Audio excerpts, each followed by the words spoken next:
I was tidying up my room when a call came through.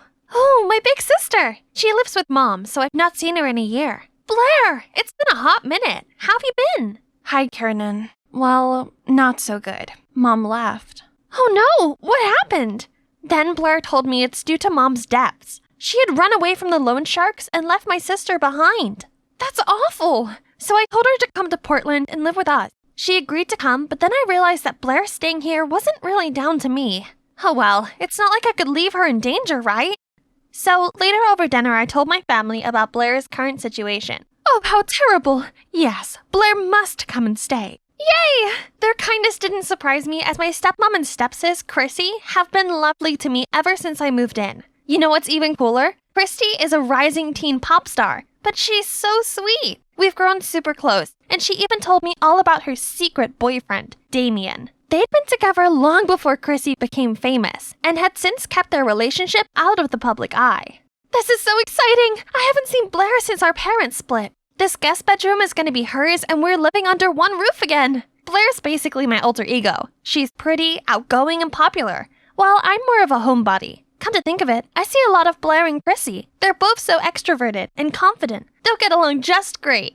But to everyone's surprise, Blair showed up looking completely different. Wow, it seems like living with Mom, a party animal, had clearly influenced Blair. Hello, Blair. I'm Stacy, and this is my daughter, Chrissy. Welcome to Portland. You must be tired from your trip. Let me take your bag. Sure. Huh?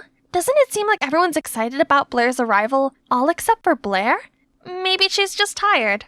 I showed Blair her room and helped her unpack. Oh my god, they're unbearable. How can you stand living with them? They think they're so much better than everyone else. What? Blair had only spoken to them for 5 seconds. Why she disliked them so much already? Give them a chance, they're really lovely. Blair's probably just stressed out from all the mom stuff. Hopefully, with time, she'll see how great stepmom and Chrissy are. Only things didn't get any better. After class, both Chrissy and Blair came up to me. Hey, wanna hang out? I asked her first. Oh, then we can all go together. Sorry, Chrissy. It's just that we haven't seen each other in ages, and there's a lot of catching up to do. Maybe we can go to Sephora tomorrow to check out that new Anastasia palette you like. Sure, have fun. Then Chrissy left. I'm sure she really wants us all to hang out. Oh, please. She thinks just 'cause she's popular, she can always get her own way. She's mid. Okay, maybe it's best not to mention either of my sisters to one another to avoid World War III. Things went on like that for a while. I took turns to hang out with Blair and Chrissy. Once when Blair was chilling in my room, I noticed her smiling at her phone. Seemed like our homegirl had finally found something fun to enjoy around here. I excitedly asked her what she was watching. Look, isn't he cute? He goes to our school also. Wait, no, it can't be. That's Damien, Chrissy's secret boyfriend. If Blair learns that the girl she hates is her crush's girlfriend, all hell will break loose. I think I'll ask him out. Really? He's so popular he must have hundreds of girls wrapped around his finger already. Besides, what if he's not into you? You'll only be rejected and get hurt. What do you mean? Am I not pretty enough? Oh, I see. You think that a popular guy like him is only suitable for your famous, fabulous other sister, Chrissy, don't you? No, that's not what I mean. You're gorgeous. In fact, out of his league. You deserve a guy who has time just for you. So why bother competing for attention from someone like him? Okay, thanks. But he's my type. I'll ask for his number Monday morning. Oh no, I just accidentally encouraged Blair to ask out Chrissy's boyfriend. I can't reveal that Chrissy and Damien are secretly together, but I can't let Blair steal someone else's boyfriend either. What a mess. I tossed and turned all night. Then when I woke up, I decided I'd just have to make Blair stop liking Damien. I don't condone catfishing, but right now it's the only way. Hey there, Blair, right? It's Damien here from math class. What you doing? A few seconds later, Blair replied, Oh my god, I was just thinking about getting your number. Looks like the first steps of my plan are working. I texted Blair as Damien regularly. I made sure he was a man of 1,000 red flags. But for some puzzling reason, Blair seemed smitten with him. I gave him a seriously challengeable temperament. He could throw a tantrum one moment and become sweet the next. Then I photoshopped Damien's selfie into a photo of a messy bedroom, then sent it to Blair. Surely she couldn't abide by a narcissistic, messy guy like him. I'm so sorry, Damien, but I have to save my family. Huh? What? She sent back a picture of her room being messier than ever. She's always the clean freak around here. I had to see with my own eyes. Hey, may I borrow your hair curler? And what's with your room? So what if it's a bit untidy? Neat people are total psychos. Okay, it's time to get personal. Blair's biggest pet peeve was being commented on her look. So when she sent Damien a selfie, I didn't hold back. Babe, can't you dress more ladylike? And you really should cover up that awful tattoo. Voila! That's how you wake up the beast inside this fierce girl. However, the next day, Blair showed up with a completely new look. Worse still, she walked straight over to Damien. I had to fake having an emergency to prevent a disaster from happening. Afterward, I texted Blair. I'm not ready to let everyone know about us yet. Please understand, babe. You know I like you. There, that should stop her from trying to approach him again. Even so, during lunch, Blair wouldn't stop blabbering about Damien and showing me his texts. Isn't he quite rude? You don't normally let guys tell you what to do. He's not. He's just opinionated. I'm into that. No, he's horrible. I don't understand why you like him. He's sweet. You just don't know him like I do. Our love is complicated, but that's what makes it special. Seriously, you called that love? What do you know? Okay, little Miss Love Guru, if you're really that experienced, make that guy your boyfriend. Succeed, and I'll give out the love of my life. If not, I'll do as I please. What Blair is daring me to do was impossible. That guy, Adrian, is as popular as Damien. While Damien's the friendly one, Adrian is nicknamed Jack Frost due to his icy cold exterior. Rumor has it, no one has ever seen him crack a smile. Surrender? As expected. Then step aside, sister. Not knowing what else to do, I agreed to the bet. This is for Blair, for Chrissy, for Dad's happiness. Hi, Adrian, right? Are you free tonight? Or whenever? He gave me this cold glance, then went back to chatting with Damien. Please, I'm just trying to win a bet with my sister. One smile from you is enough to save the fate of an entire family and stop 2 girls becoming homeless. Can you just... Adrian gave me this odd look. Then he burst out laughing and took my hand. Sure thing. Can't wait for our date tonight. I left in a haze of confusion. That really just happened? Adrian must be messing around.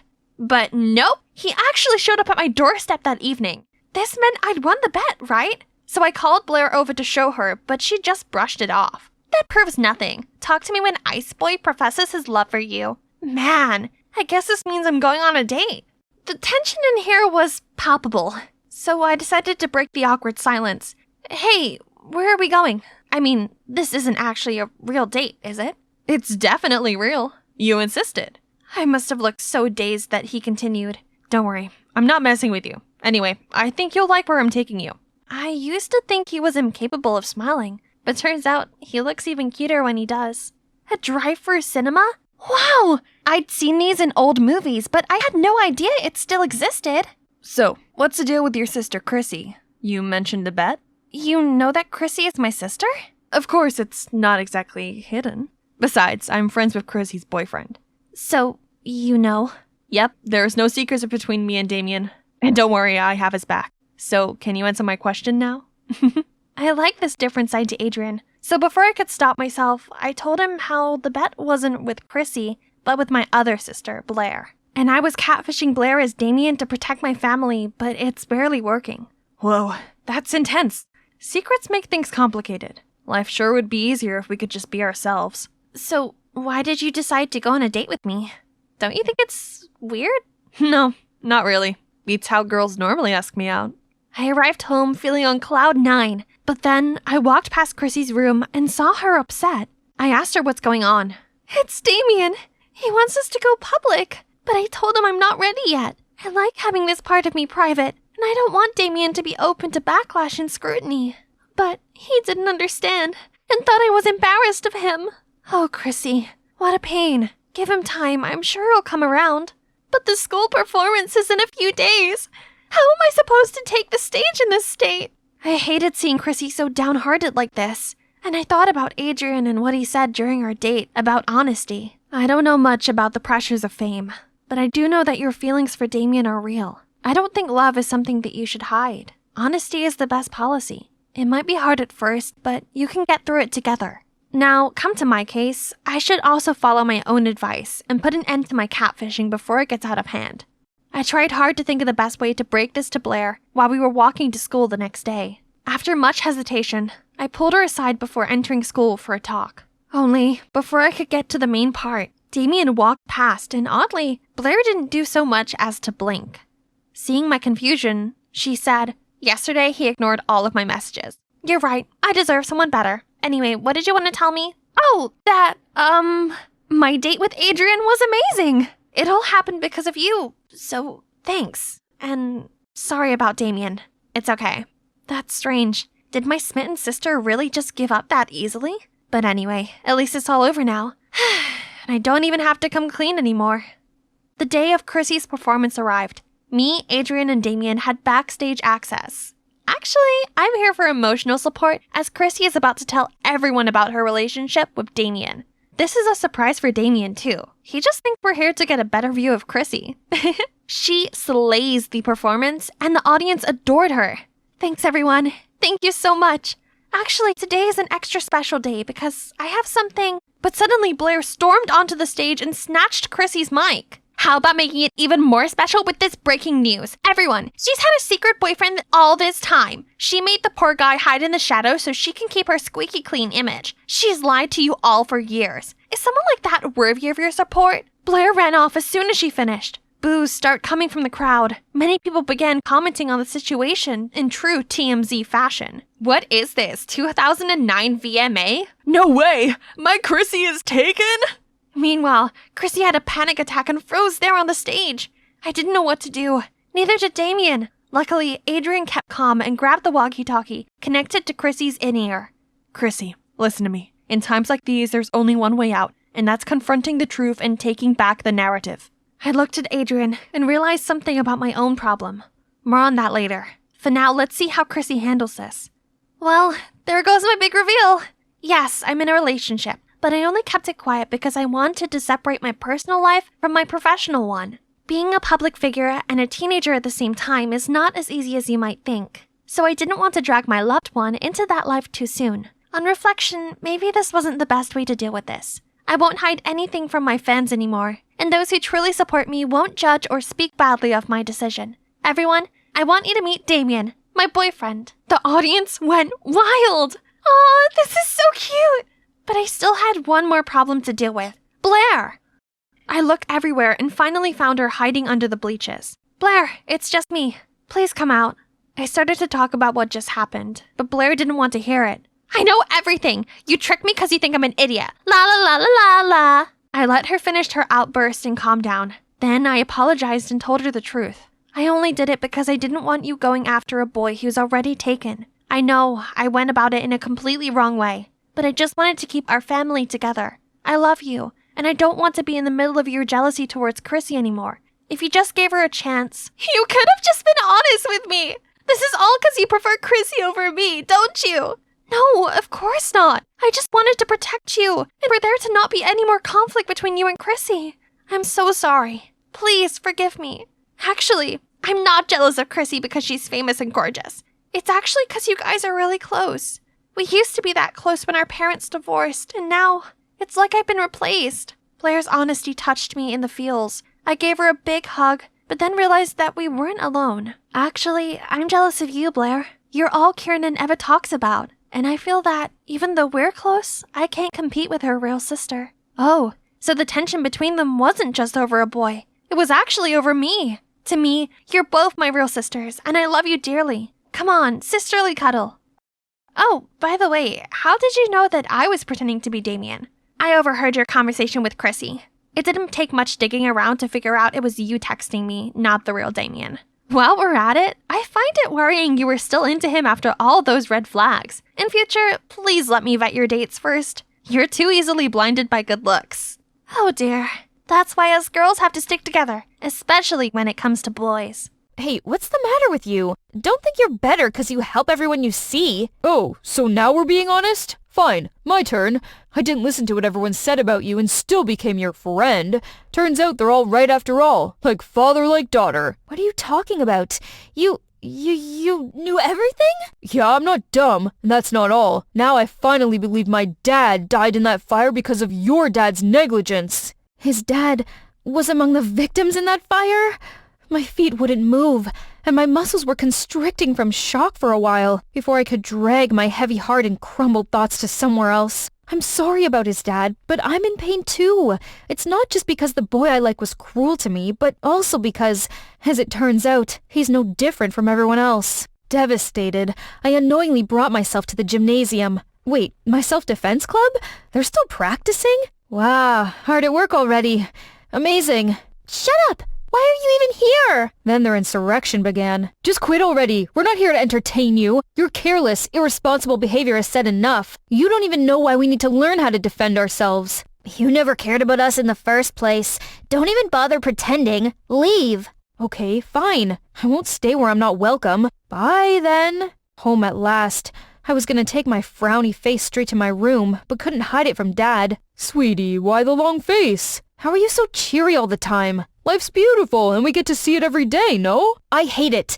I hate to see you get all the blame while doing nothing but good deeds. How everyone's mocking us. But above all, I hate how you always have that happy-go-lucky smile, even though people treat you like the butt of their jokes. I hate trying to be a hero like you said, but I can't stand pretending to be weak either.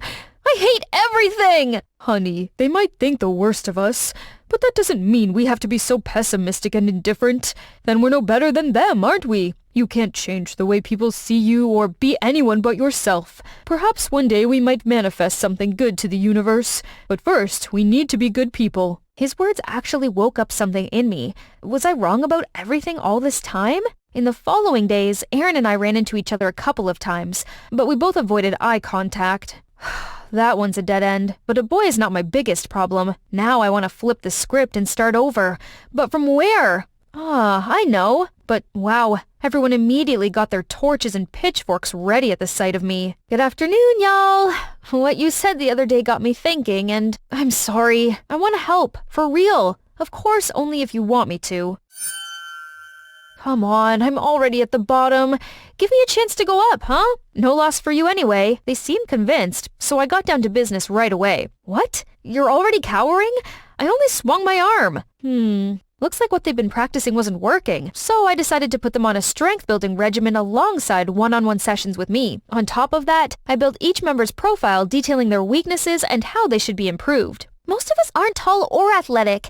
How about you show us how to use weapons like pocket knives, nunchucks, and axes? Seriously? Sorry, but swords are only as good as the women who wield them. You'll most likely hurt yourself if you carry those things around. So I came up with the idea of teaching them self-defense using familiar items like backpacks, pens, and heels. And this look? I actually wanted to get rid of it, but I decided to keep it up since this is what most girls wear. This should show them how to protect themselves in the most unexpected situations. Danger won't wait for you to change into appropriate attire. Besides, I'm totally serving this look. Then more students joined our club. I see geeks, nerds, goth chicks, and even popular cheerleaders.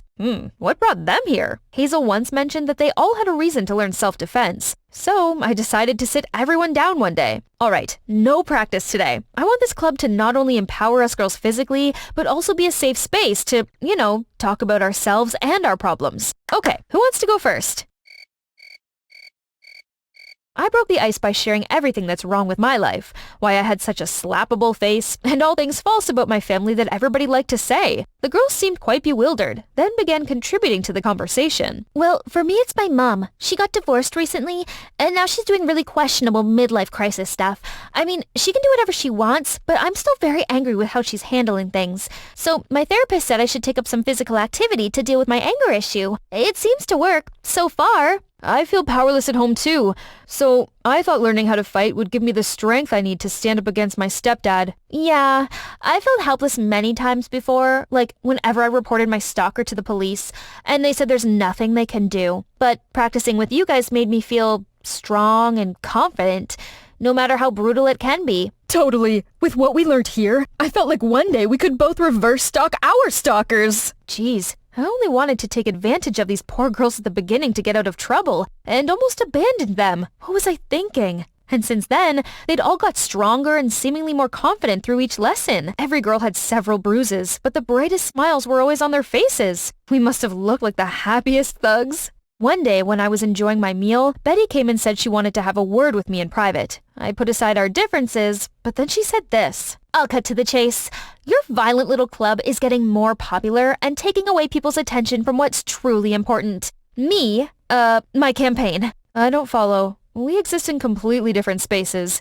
I have nothing to do with your campaign. You know what I'm talking about. All that everyone cares about now is your girl fight club. I'm just concerned that you're planting seeds of violence in other students' minds. That's all. Gosh, I don't need to explain to you, of all people, what I'm doing. If you're worried nobody cares about you anymore, maybe, just maybe, they're tired of your sob story and useless anti-bullying measures. Ugh, you're wasting my time. However, I couldn't have anticipated disaster struck right that evening. Another person was complicit that day, but I was hesitant to point her out because I feared her retribution. But now your love and support have given me strength to do the right thing. That girl was none other than Jamie. She even blatantly lied to the principal that she had self-defense club. But they're nothing but a bunch of thugs in disguise. I am truly terrified for myself and everyone else in this school. Members of the club were on my side. Still, most people chose to believe Betty, including the teachers. And so they shut us down.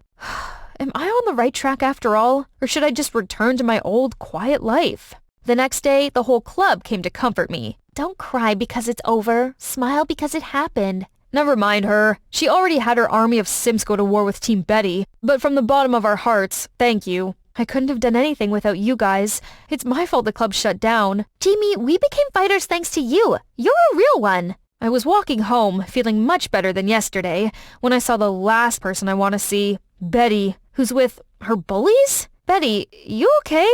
Never better. See, I'm with my friends. What? Didn't these guys beat you up? We buried the hatchet. Friends for life, right guys? You talk too much. What now? What's the problem? Aaron came flying out of nowhere and pulled me out. Then they tried to pick a fight with him, but Betty prevented it. Then we walked together, no word spoken. When a thank you was on the tip of my tongue, he already went in another direction. Later that day, I found out that Betty owed money to them and almost couldn't pay them back, hence their intimidation. Now that the issue was settled, they're back to being friends. Their friendship made me cringe. I shouldn't bother myself with it since I already knew Betty wasn't all pure and innocent then. The next morning, Betty dragged me aside as soon as I came to school. Looking for your favorite scapegoat? Where are your bestie assailants? Shockingly, she wanted to apologize. Jamie, I promise it won't happen again. She even said that it was Aaron who told her to change her ways. Welp, it didn't matter anymore. Pretty please don't tell anyone about this. My parents would shave all my hair and use my shiny bald head as a mirror if they knew. Whatever, I'm no snitch. But how long do you think you can get away with this? People's sympathy will run out one day. Are you gonna ask them for another punch to have another sob story? Then I stormed off, leaving her frozen on the spot. It's Monday, meaning I was supposed to attend club meeting, but now that we're banned, I don't have anything better to do. So bored. Suddenly, I saw smoke rising from afar. That direction. It's the gym! I acted on instinct and ran towards it. As I approached the fire, I realized it was much bigger than I thought. Worse, I heard someone scream for help from inside. So I hit the fire alarm, but as soon as it sounded, memories of the fire in the past and my dad came rushing to me. It's keeping my feet rooted there. At this point, many people heard the alarm and came to help extinguish the fire. What you standing there for? Give us a hand! Ayo, did she cause this? Out of the way! Useless! Images of Dad's scar filled my head. I just want to explode. Is history repeating itself? Are people gonna die? Jamie! Jamie! Jamie! I was awoken by the calls of my friends from the club. They're helping too, but this much water and sand couldn't do much to this ever-growing fire. In a split second, I tore out a piece of my shirt, dipped it in some water, then wrapped it around my face before running straight inside the burning building as everyone else gasped at me. The black smoke covered my field of vision. I dashed further inside and showed any survivor I saw the way out. Shockingly, I found Betty, shivering and cowering. I called out her name a couple of times, but no response. Without thinking, I carried her out in my arms. As soon as we got out, I saw Aaron trying to tell me something, but I didn't hear a single word as I was fixated on looking for more survivors in there. Suddenly, fire truck sirens took me out of it and I stopped. Firefighters are here! My dad's here! They swiftly took care of the rest. But my dad's uniform caught on fire, which had to be taken off. That's when he inadvertently revealed his scarred arm. When the fire had been put out and no one was left inside, I rushed over to give my dad the biggest hug. Dad, you're all right! I finally did it! Then some townsfolk came to pick up their kids, and I saw them looking at my dad's scar with this stupid, aghast look on their faces. What are you looking at? Y'all thought a firefighter's body's flawless? It's what he got for trying to save you and your family in that tragic fire and all these years. He should have been praised as your hero, but instead, all he got in return is deformity and your ungrateful ass. Dad had to hold me back to stop any further colorful words from coming out of my mouth. Poof. They need to hear that. It took a while before a few people approached my dad, asked him how he was doing, and apologized for mistreating him, as well as disregarding his contribution to the town. Hey, my emotional outburst helped. After that incident, I spent a few days at home. The girls told me that Betty admitted to setting the gym on fire so she could play the victim and be the center of attention once again. Betty only contacted Aaron because she wanted him to save her specifically, but the fire was unexpectedly huge and spread like, well, wildfire. Tragically, Aaron didn't make it in time while Betty was completely unaware of other students in the gym at that time and accidentally trapped them. There's gonna be dire consequences for her no matter what. That evening, I answered the door to see a familiar face. Hi. Hi. How are you holding up? I was so worried. Wait, let's go somewhere else.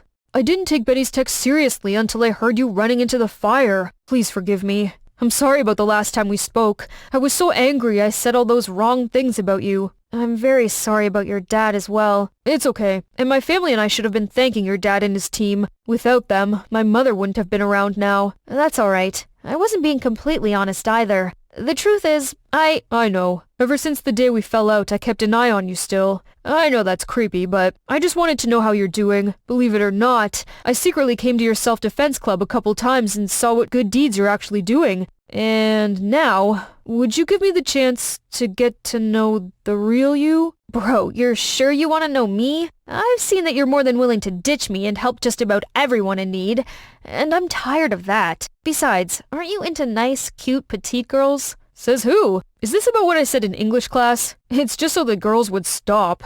And the other thing, guess it was a bit misleading, but that's how I instinctively act to everybody because I thought it's what any good person would do. When you finally become my girlfriend, you'll get the special Aaron Taylor treatment.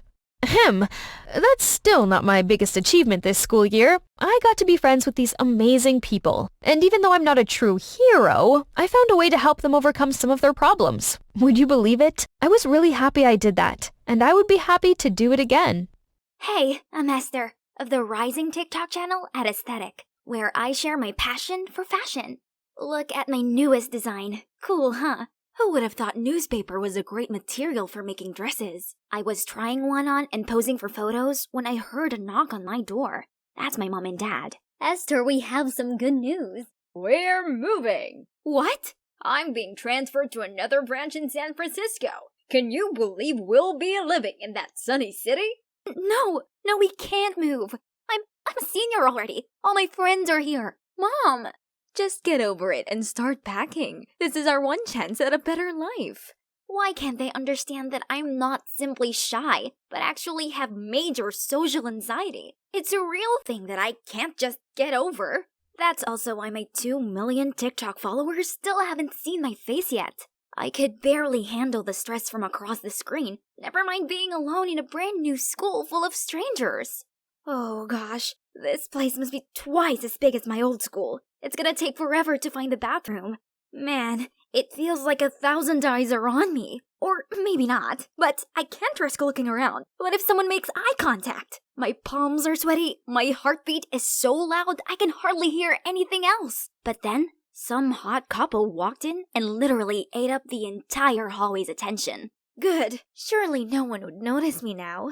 It was so exhausting running from one class to the next. Now, where do I sit? I walked over to a table, but no one batted an eye. I wasn't sure if I should sit down or not, when suddenly, a pretty girl appeared. Sky blue. Sorry? Anyway, you're new, right? I'm JoJo, class president. Come sit with us. I followed her to another table. Hi guys, got space for 2 more? Yeah, sure, the more the merrier. Oh no, that girl doesn't sound too happy about having me here. But it would be too awkward to just get up and leave. Hi, I'm Esther. Hey, didn't know they serve fresh tomatoes here. Finish your lunch, Amanda. We have homework to do. Phew. Yeah, think about your homework, guys. Don't mind me. I got to know the school layout a bit better, so the next day wasn't as hard. Until I saw some girl waving at me. She looked like JoJo, but her eyes weren't blue. Must be her twin sister or a doppelganger waving at someone behind me. You really just got ghosted in real life? And you call yourself class president? I flinched. So that actually was the class president from yesterday? How strange. Then, my absolute worst nightmare came true in biology class. We had to work in pairs. Okay, which group would like a new member? Anyone? Please? Help a girl out. I see you're in a desperate need of a partner, Zeke. Why don't you raise your hand so Esther can see where you are? I saw an arm at the back of the class, so I walked towards it. Hi, newbie. Esther, right? My name is... Baby blue, emerald green?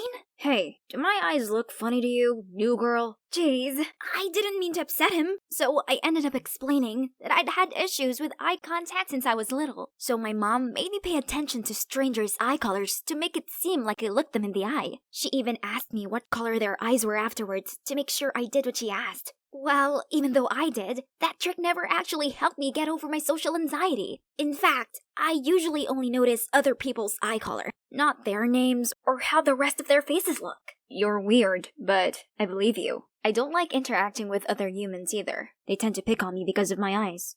It shouldn't come as a surprise that us shy kids got along pretty well. Zeke taught me biology and chemistry after class, while I helped him with the Spanish homework. Thanks to him, lunchtime isn't as stressful anymore. We could chat away about anime for hours, and he's supportive of my fashion obsession. So I felt comfortable enough to tell him about my TikTok account. He still liked to tease me from time to time, though. Reader, what color are their eyes? You know, the powerhouses, Colin and Amanda over there. No way. I never look pretty guys in the eye, cause I'll immediately turn into a walking tomato. Same thing for hot girls. I don't want them to think I'm trying to pick a fight with them or something. You're that avoidant? Have you ever made eye contact with anyone here except me? Yep, JoJo, the blue-eyed girl. Blue? You know her eyes are brown, right? She likes wearing contacts. JoJo changes her eye color, hair, and accessories every week. She's quite a chameleon. Too bad she seems so smitten with that boring guy Colin Gray. Wow, someone clearly has a crush on JoJo. But actually, I think Z could be quite a catch too, if he wasn't so insecure about his heterochromia. Speaking of JoJo, have you heard about her Halloween party? What about it? Well, I thought about going, but I have no costume. Forget it. It's not like she'd notice me there anyway. No! You should definitely go. I can help in the costume department. So, here we are. I'd successfully transformed my timid friend into King Lelouch. Who else but Zeke and his unique eye colors could pull this off? As his personal stylist, he insisted I come with him. I'm not even dressed up though. Oh man, I can hear my heart pounding already thinking about how many people will be in there. But I'm not the type to abandon my friend. So, let's go. As soon as everyone saw His Majesty, they went silent. Then erupted when he flipped his cape. Look at him! His ego must be through the roof right now. I then swiftly stepped back to a corner. So, this is what a house party is like. Suddenly, I overheard two girls talking. Aesthetic is definitely from our school, or Zeke had some connections. Yeah, I swear this is the exact same outfit Aesthetic has been prepping on her channel. Oh, come on. There could be hundreds of Lelouch costumes during this spooky season. Girls, please stop speculating. Aesthetic is totally not from this school. Hey there, what's your costume? A shy cute girl? Nice Stranger Things shirt. Yeah, I look even better than Eddie, don't I? Yeah, totes. So I have this thing. Gotta go. Bye. Then I ran straight out of there. That was too much socializing for one day. After that party, I noticed Zeke started to hang out with JoJo and became much more confident. I was happy for him, but he was no longer the same guy. One time, we agreed to study together in the library, but he stood me up. When we met the following day, he said he hadn't touched his homework yet because he was out with JoJo, and then asked to copy mine. Sure, fine. But when he was done, he flat out refused to teach me chemistry, as he was too busy. Things were that way for a while, until today when I found out the shocking truth. Esther, I only keep her around to do my Spanish homework. You know she's a total buzzkill. Excuse me? Your free homework trial has expired. So much for we're friends, huh? Everyone, look! Someone finally came to some self-realization. How adorable! Tell them, Zeke! Did you know she has to make her own clothes? Pathetic! Who was this guy? He's the total opposite of the boy I'd got to know over the past couple of months. Am I in the upside down? It's over. Zeke and I were practically strangers now. Back to my gloomy and lonely life. Annoyingly, I saw Zeke again that day, this time on the school paper. This smug jerk gave an interview on the now famous Lelouch look. However, in that article, JoJo claimed to be aesthetic, the creator behind that costume, while Zeke backed up her entire story. What in the world? And JoJo even showed some of the sketches that I shared on my account. I was furious and went to confront JoJo, but somehow she didn't seem to be fazed at all. So what if you're the real aesthetic? I can be her too, don't you think? If you have a problem with that, then let's go sort it out. Attention everyone! This is Esther. You probably don't know her, but who cares? She has something to share. The floor is yours, girl. Everyone's gaze turned towards me. Holy moly, where should I look? Why is this so different from talking to the camera? My entire body went into crisis mode. God no, something's coming up. Run! Although I calmed myself down, I couldn't face anyone right now. This is the worst day of my life. Suddenly, someone tapped my shoulder. Amanda? What does this social butterfly want? Did she just ask me if I was okay?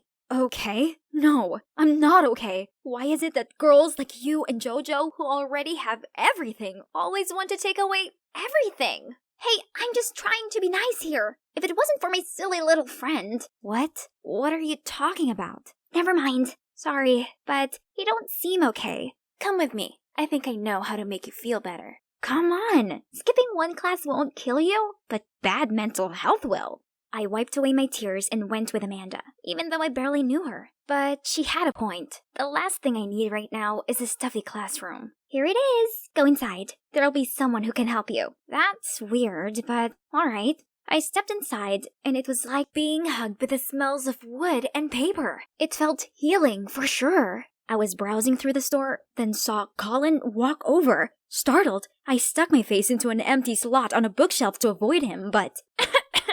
This place is filled with dust! Surprisingly, Colin only smiled and gently wiped the dust off my face. If you're looking for your girlfriend, Amanda just left. She's not my girlfriend. And actually, I asked her to bring you here. What? Why? Just calm down. I got you something. How do you know my favorite genre? Because I've seen you read to calm yourself down before. Turns out, Colin had been observing me from a distance for some time, so he even remembered what I usually read. He was hesitant to talk to me though, afraid that all the unwanted attention he might attract would make me feel uncomfortable. But now, everyone knows I like you. Sorry about that. Don't be. It's my fault and my anxieties. I can help you with that. Esther, would you go to prom with me? How will that help? It will. Trust me. Oh, his eyes are gray? I realized I've been talking to him all this time just fine without using the old trick. What if this guy really could help me? On prom night, Colin drove me there. While he was parking his car, I waited in front of the venue. Out of nowhere, Zeke approached me. Listen, there's not much time. You gotta listen to me. JoJo plans to give you an award, but it's only to get you to stand on the X mark on the stage where the trap door is. She wants to humiliate you in front of the entire school because you're with the guy she likes, so be careful. What game are you trying to play here? Why are you telling me this? I want to make things right. JoJo took advantage of my feelings for her, and I was too blind to see that she only liked Colin, and she's been using me to hurt you. This is my chance to make it up to you, so please, don't go up there. It's a trap. Stop it already. I won't let you make a fool of me again. Right on time, Colin came to the rescue. Haven't you done enough? Stay away from her. I'm truly sorry, Esther. Inside, we were greeted by Amanda. Congrats, bro. I'm finally free from the Colin's rumor girlfriend label. JoJo must be green with envy seeing how cute you two are together. Right. She's here, as well as hundreds of other people. Nope, I can't do this. I quickly crawled under a table and curled up into a ball. Still, Colin remained patient. You are absolutely stunning tonight. Honestly, your dress is amazing. Come out. Let the whole world see you. The world will only laugh in my face. Okay, then let me join you. It's actually quite cozy down here. What are you doing? Well, tonight is a special night, and my date's a special girl. So I figured we could totally enjoy it in an unusual way. I feel like my insides just turned into a hot liquidy mess. Who would have thought that I could meet someone who goes out of their way to make me happy? We chatted for a while, then noticed that the lights outside were dimmed for the slow dance. Let's go. Hand in hand, Colin and I swayed to the melody, feeling like we were the only people in the room. Then, the music suddenly stopped. They were about to present tonight's awards for remarkable students. And now, Best Dressed of the Night award goes to Esther Crawford. No way! What Zeke said immediately came to my mind. I turned around to see Zeke looking concerned and shaking his head. Maybe he'd been telling the truth after all. You don't have to go up there if you don't feel like it. Colin was as understanding as always. But then I saw Jojo's smug face. I couldn't let her win again, so I mustered all my courage and stepped onto the stage, but steered clear of the X mark Zeke mentioned. Thank you, everybody, but I believe another person deserves this award much more than me. She's none other than our hard-working class president, Jojo. That's so sweet of you, but it's yours. Please, step up to receive it. You mean here? No, one step forward. Here? Jojo became impatient and rushed towards me. No, you have to stand here! Right back at you, Jojo. Have a taste of your own medicine. Now that's some headline material for the school paper. So, today is the day. My long overdue face reveal. This is such a beautiful dress, right guys? If you're wondering who this strange girl is, hi, I'm Esther, and I'm the person behind @aesthetic. This dress right here, it's what I wore to senior prom. Settle in, I'm doing a face reveal and storytime video today. The bell had already rung, but here I was, still stuck in chemistry class. Mr. Evans won't stop droning on about the big test coming up. Abigail, you do know what a bond is, right? That's easy. My dad goes on about them all the time. U.S. Treasuries, Japan bonds. They are financial bonds. We're talking about chemical bonds, for Christ's sake. Close enough. Don't you think I deserve a grade increase? Enough. Go and meet your homeroom now. This is unacceptable. Jeez, his bad mood must have been contagious for adults, as Miss Garcia was also in a foul mood. So, Abigail, I will organize a meeting with your dad. My dad? No, he'll go mad and take away my credit card. This seriously cannot go on anymore. Your grades are on a downward spiral. I promise I'll actually study this time. Please, let me prove it by acing my next test. Your next test. Let's see. That appears to be your chemistry final in 2 weeks' time. That's perfect. I need time to process all the knowledge I've been learning anyway.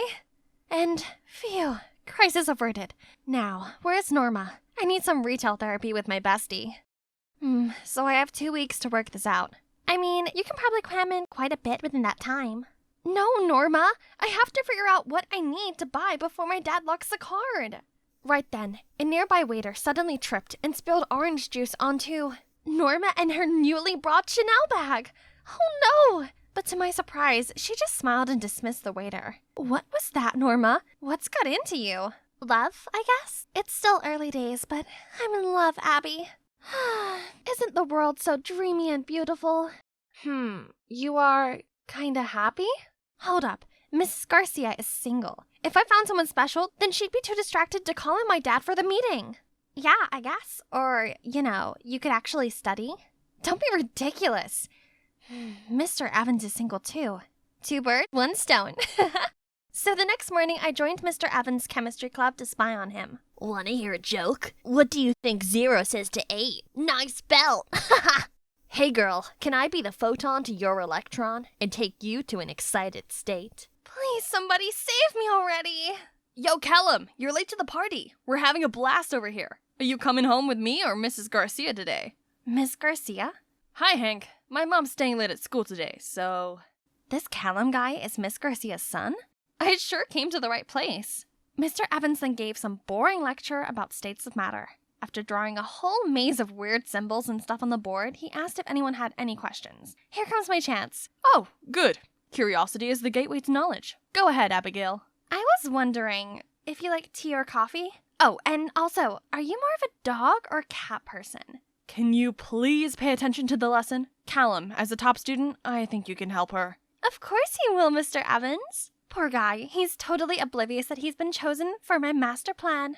Who made him Miss Garcia's son in the first place? So, Callum, right? Your mom's actually my homeroom teacher. Yeah, I got that figured out long ago. Wait, what? You already knew about me? How can I not? The lowest scoring student in every class. You're my mom's favorite dinner topic. That's why I'm here, studying to change your mom's dinner topic. Could you help me with that? Nope. I don't know what you're up to, but keep me out of it.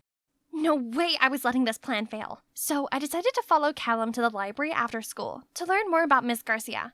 Oops, what a coincidence. Didn't expect you to be here. Thought you'd be studying with your mom 24/7. We're just normal people who do other things apart from studying. You know, reading, watching movies, talking. I guess you and your mom only read specialized books. Quite the opposite, actually. We both enjoy Victor Hugo. What about you? Since when were you suddenly interested in chemistry? Me? Why not? I've always had the biggest passion for chemistry. The way all the substances interact with each other is mind-blowing. Chemical bonds, you know? If you're that interested, then yeah, I'll make you a master of chemistry. But first, you may want to try reading your book the correct way. Did he just say he'd help me with chemistry? Why does my gut instinct tell me trouble is on the way?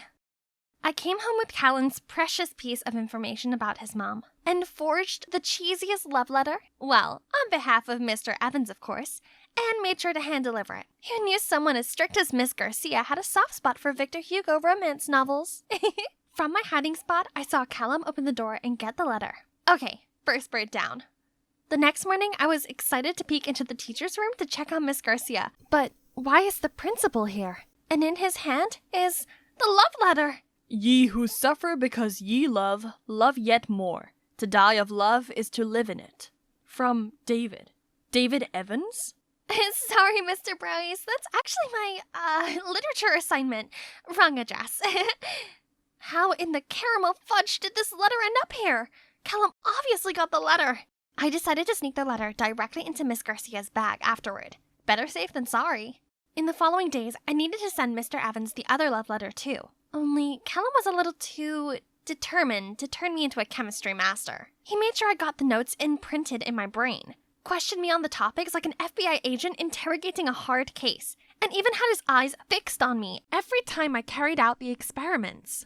I got no time left for my plan. You know what I've come to find out? You're actually not that bad at studying. Just need some more attention. As if I care. When will he leave me alone so I can take the other bird down? Right then, Mr. Evans suddenly called Callum to the discussion room next door.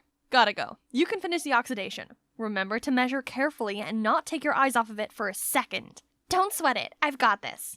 As soon as he left, I sneaked into Mr. Evans' room and put the letter in his bag. But when I was about to leave, something caught my eye. A picture of young Mr. Evans. Yikes! Did too much studying and no loving make his hair leave him for good?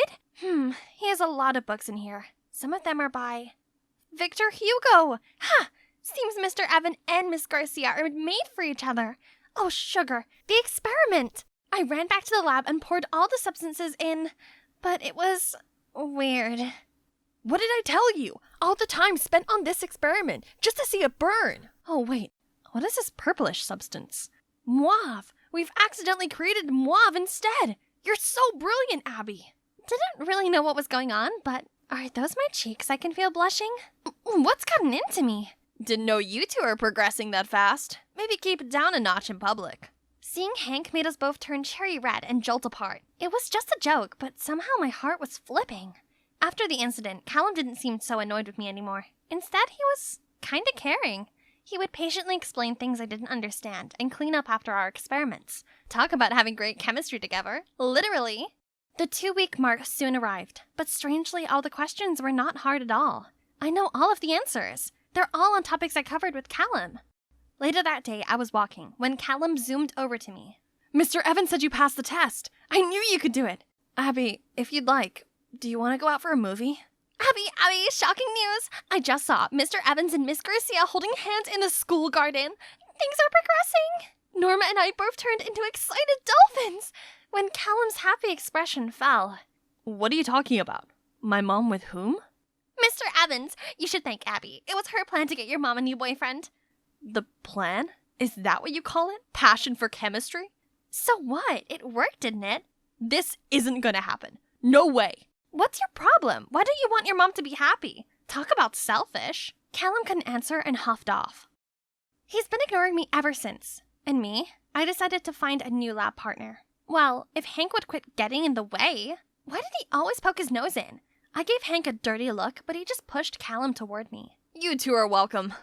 Ugh, what gives? Callum couldn't even meet my eye. I felt kind of bad for Callum. I guess no one wants to see their parent dating their chemistry teacher, right? Why bother anyway? I should be happy because the plan has worked out. What's up with Callum? Why is he acting as if someone burglarized his house or something?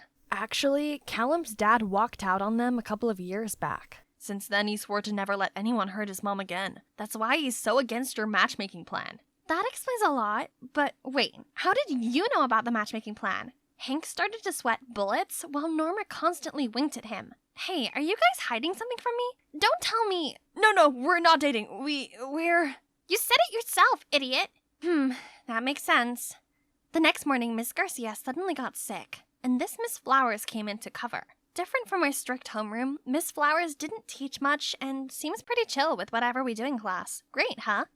Yeah, it would be if she didn't keep on flirting with Mr. Evans. Mr. Evans didn't look comfortable with Miss Flowers at all. She was obviously trying so hard to win him over. Poor Miss Garcia. She looked so happy with Mr. Evans before. My master plan can't have been for nothing. I gotta do something. So I handcrafted a reminder love letter on behalf of Miss Garcia again. That was sure to make Mr. Evans' heart give off butterfly flutters. But I was sneaking it onto his desk when Miss Flowers appeared. Abigail, what are you doing? Why are you doing this? Mr. Evans is my dream man, not hers. No, he's not. He and Miss Garcia are obviously made for each other. Duh. I demand that you take that back at once. He's my heart's desire. Mine. No, he's not. He goes all gooey-eyed at Miss Garcia, not you. This is unacceptable. Detention! That's not fair, Miss Flowers. You can't punish her over nothing. You. Garcia's son, right? Want to play hero saves beauty? Detention for both of you, now! Miss Flowers? More like Miss Tyrant. What kind of a teacher made students clean the windows for detention? Ugh, these stupid windows. Breaking my back already. And Callum being all Frosty the Snowman with me is not helping. You brought all of this on yourself. What? If you hadn't have given the love letter to the principal in the first place, Mr. Evans and your mom would be official already. My mom and I are fine by ourselves. Who's being stubborn now? Hank already told me everything. I understand you're upset, but have you ever thought about what your mom wants? She sure looked happy with Mr. Evans. Callum didn't say anything, but I could tell from his glazed eyes that he was thinking hard about this. When Callum and I finally got out of detention, Hank and Norma rushed in. We just heard that Miss Garcia has food poisoning. She's fine now, but Miss Flowers will probably cover for another week. Why do I feel like Miss Flowers has something to do with this? She visited my mom yesterday and gave her a casserole. That's it. Miss Flowers must have poisoned Miss Garcia so she could replace her. But this is getting crazy. What can we do? How about we publicize all the love letters online so the whole school knows about Miss Garcia and Mr. Evans? I mean, if that's okay with you? Callum didn't say anything and just nodded. We immediately rushed to the IT room, but the computer's locked. Let me handle it. I know the password. With Callum's help, we posted on the school forum. And guess what? Everyone's smitten with Miss Garcia and Mr. Evans' love story. Cute, huh? We then left to visit Miss Garcia, but Miss Flowers appeared in front of us. What do you all think you're doing? Making a fuss on the school forum? I bravely stepped up to face her. You've seen it. Mr. Evans and Miss Garcia belong together. You should just give up on him already. Is that so? You know what? Mr. Evans actually wanted me to meet him for a private talk tonight.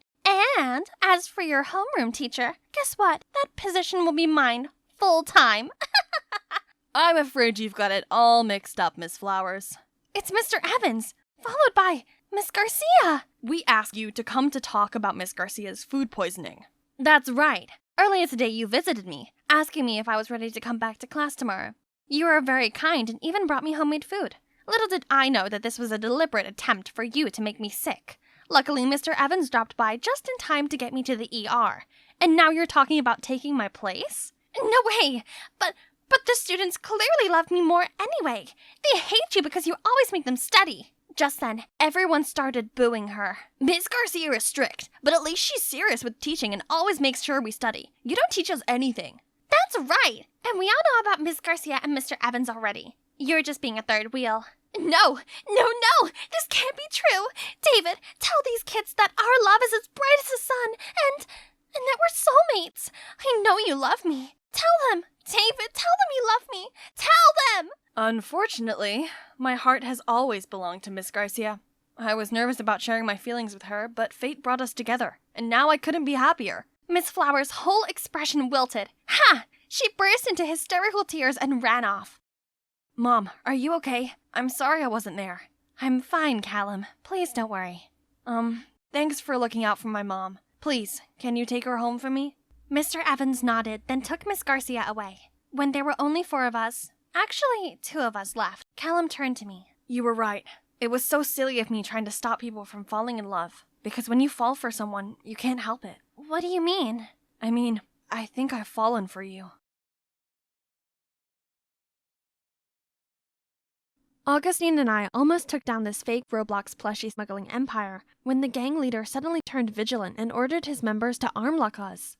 Pablo, you got it all wrong. We're here to make a business deal. You don't fool me, you sneaky little rats. Think you can catch me? I am invincible! Mwahaha! Suddenly, there was a knock on the door. Pizza's here. Please take your order. Did any of you morons order pizza? Sorry, boss. I did. I was starving. Please could I have a bite quickly before executing these snakes? Go get the door, you dumbo. You, hands over your head. Pablo then came, hide behind the door as it opened, and standing there was Jane. Hi, lunchtime. Jane then pulled up her skirt slowly, revealing her stocking. While the gang were dumbfounded, Augustine quickly restrained the gang member, while Jane slammed the door onto Pablo. And me? I stomped onto the guy's foot, elbowed him in the face, and pinned him on the ground. Phew, all hail Queen Jane. Hi, my name is Naomi, a special agent, and these are my partners, Augustine and Jane. With Augustine as leader, we 3 have successfully cracked the hardest cases, including this one. Augustine is such a respectable senior agent to me, while Jane is actually my annoying stepsister/partner. It's your turn to write Pablo's case report. Don't push it onto me. Why do you always try to get away with tasks? Just like how you made me do all the dishes at home all the time, too. Team, we got a new case. Amy, straight A student. Lawrence High's representative to the upcoming United Nations event. Missing since Monday. Urgent request from parents and the school to bring the subject back safely. Suspect number 1, Shirley, direct competitor for the school representative title. A mean girl in disguise. So, starting tomorrow, we'll be students at Lauren High to investigate it. Can I join the girl posse and befriend Shirley? Nothing helps spilling the tea easier than blending in with the gossip girls. Okay, but we also got Diane, Amy's stepsister. Quiet and shy. Parents are freaking out and asking her to be watched 24/7 too. Jane, what do you think? I can approach Diane and keep an eye on her. Great. Remember, team, do not act by yourself under any circumstance. Lawrence High, I'm coming for you. On the first day of school with my excellent disguise, I confidently strode to the classroom. My mean girl covers quickly got everyone's attention, including this guy. Hey, cutie. Let me show you around, and you could show me the way to your heart. Marco, Lawrence High's jock with a notoriously long list of ex-girlfriends. Meanwhile, Augustine's also taking a good chunk of the ladies' hearts, including Shirley's, my target. So, I purposely walked past her, showcasing my $200,000 Hermes bag. And... hey, you. Yes, take the bait, fishies. You seem to have a sensible fashion style. Want to join our group? Sure, I'm Naomi. Right then, Jane passed by. In the shy, nerdy girl covers, of course. Hold on for a second, rookie. Did you borrow your granny's dress for school? Right, Naomi? I think... Oh, this hurts my eyes too. Who, in God's name, wears pastel pink in 2023? Shirley and her entourage were cackling, while Jane gave me a hostile look and stormed off. Oh, please. She didn't have to take it so personally. She should thank me for that instead, as now she can naturally be friends with Diane too. Since then, I started hanging around with Shirley and the girls. They love gossiping, which is indeed pointless. Until the topic of Amy came up. Have guys seen Amy around at all recently? Amy? Who on earth? Amy Hayward, the one competing against you for the school's representative. Oh, that stupid contest. I couldn't care less about it, actually. Thank God it's over. I only joined it because my dad kept insisting. Shirley didn't even remember Amy, nor did she want to compete with her. And now that I've noticed, she's boisterous at times, but actually quite straightforward. My guts are telling me it's not her. So I brought up my concerns about the case at our next meeting. I'm pretty sure Shirley is clear. What? Do you even think before saying? She's our #1 suspect. Plus, from what Diane told me, she's always picking on other students. Yeah, but that doesn't mean she has ill intentions towards Amy. You need to stop judging people too quickly. Excuse me? How about you stop siding with the devils? Or you find it hard because you're one too? Enough. Let's just keep your assumptions on hold for now. We need more clues before acting on anything. Dang it. If only I got some solid evidence. Jane just always slowed down the investigation, so the next day I went to find Diane myself to ask some more questions about Amy, but Marco stopped me with, a bunch of roses? Roses are red, violets are blue, sugar is sweet, and so are you. Be my girl, will you? I was still processing this when Augustine came from afar and went straight into the roses. Oops, sorry, I had my sunglasses on. Marco looked like an erupting volcano while Shirley gave an earth-shaking squeal. Eee! Oh, that body and that grace. Oh, great Lord, please spare me. During independent reading, Marco and his army came marching toward Augustine to pick a fight. But Augustine completely ignored Marco, which infuriated him even more. Hey, you! Turn your coconut head around and have some courage to face me. Augustine calmly stood up, returned his book as if Marco was invisible, and came to ask me to have lunch with him? He pulled me out of there, leaving Marco behind, grunting like a mad pig. It feels good living student life and having the boys chasing after you. Stay away from those teenage boys from me, will you? I don't see why. Don't get your identity revealed. Don't worry, and Marco's such a kid, not my type. By the way, you want to experience a heartfelt infatuation too? Think Shirley is laying an eye on you. The look on his face is priceless. Who would have thought this charismatic agent is actually allergic to girls? During PE, I saw Shirley purposefully tripped and fell in the direction of Augustine, but ended up on the floor instead. Augustine then dashed over to me for help when Marco stopped him midway. Still holding grudges with Augustine, Marco announced a dodgeball war. Oh boy, didn't know what he got himself into. Augustine is our top agent. He dodged every single bullet aimed at him, let alone these plain red balls. In return, Augustine gave Marco one hit of a lifetime that knocked him down on the ground. Lucky for him, Diane was nearby and kind enough to give him a hand. Still, Marco gave the biggest grin when he spotted me and headed over to hand me a piece of paper. Will you go out with me? What a loser. He must have taken a new interest in you, Naomi. Rumor had it he asked Amy out, but then she went missing. Probably that poor girl couldn't handle him. Marco met up with Amy before she went missing? Uh-oh, he's our #1 suspect now, not Shirley. I eagerly updated Augustine and Marco. I have a feeling Marco knows something about the case that might lead us to Amy. I was thinking I could pretend to go on a date with him. That's too dangerous. What if he's behind it all? You might get into trouble, Naomi. No worries, he seems really into me. He asked Amy out and she went missing right after. Who knows what could happen to you?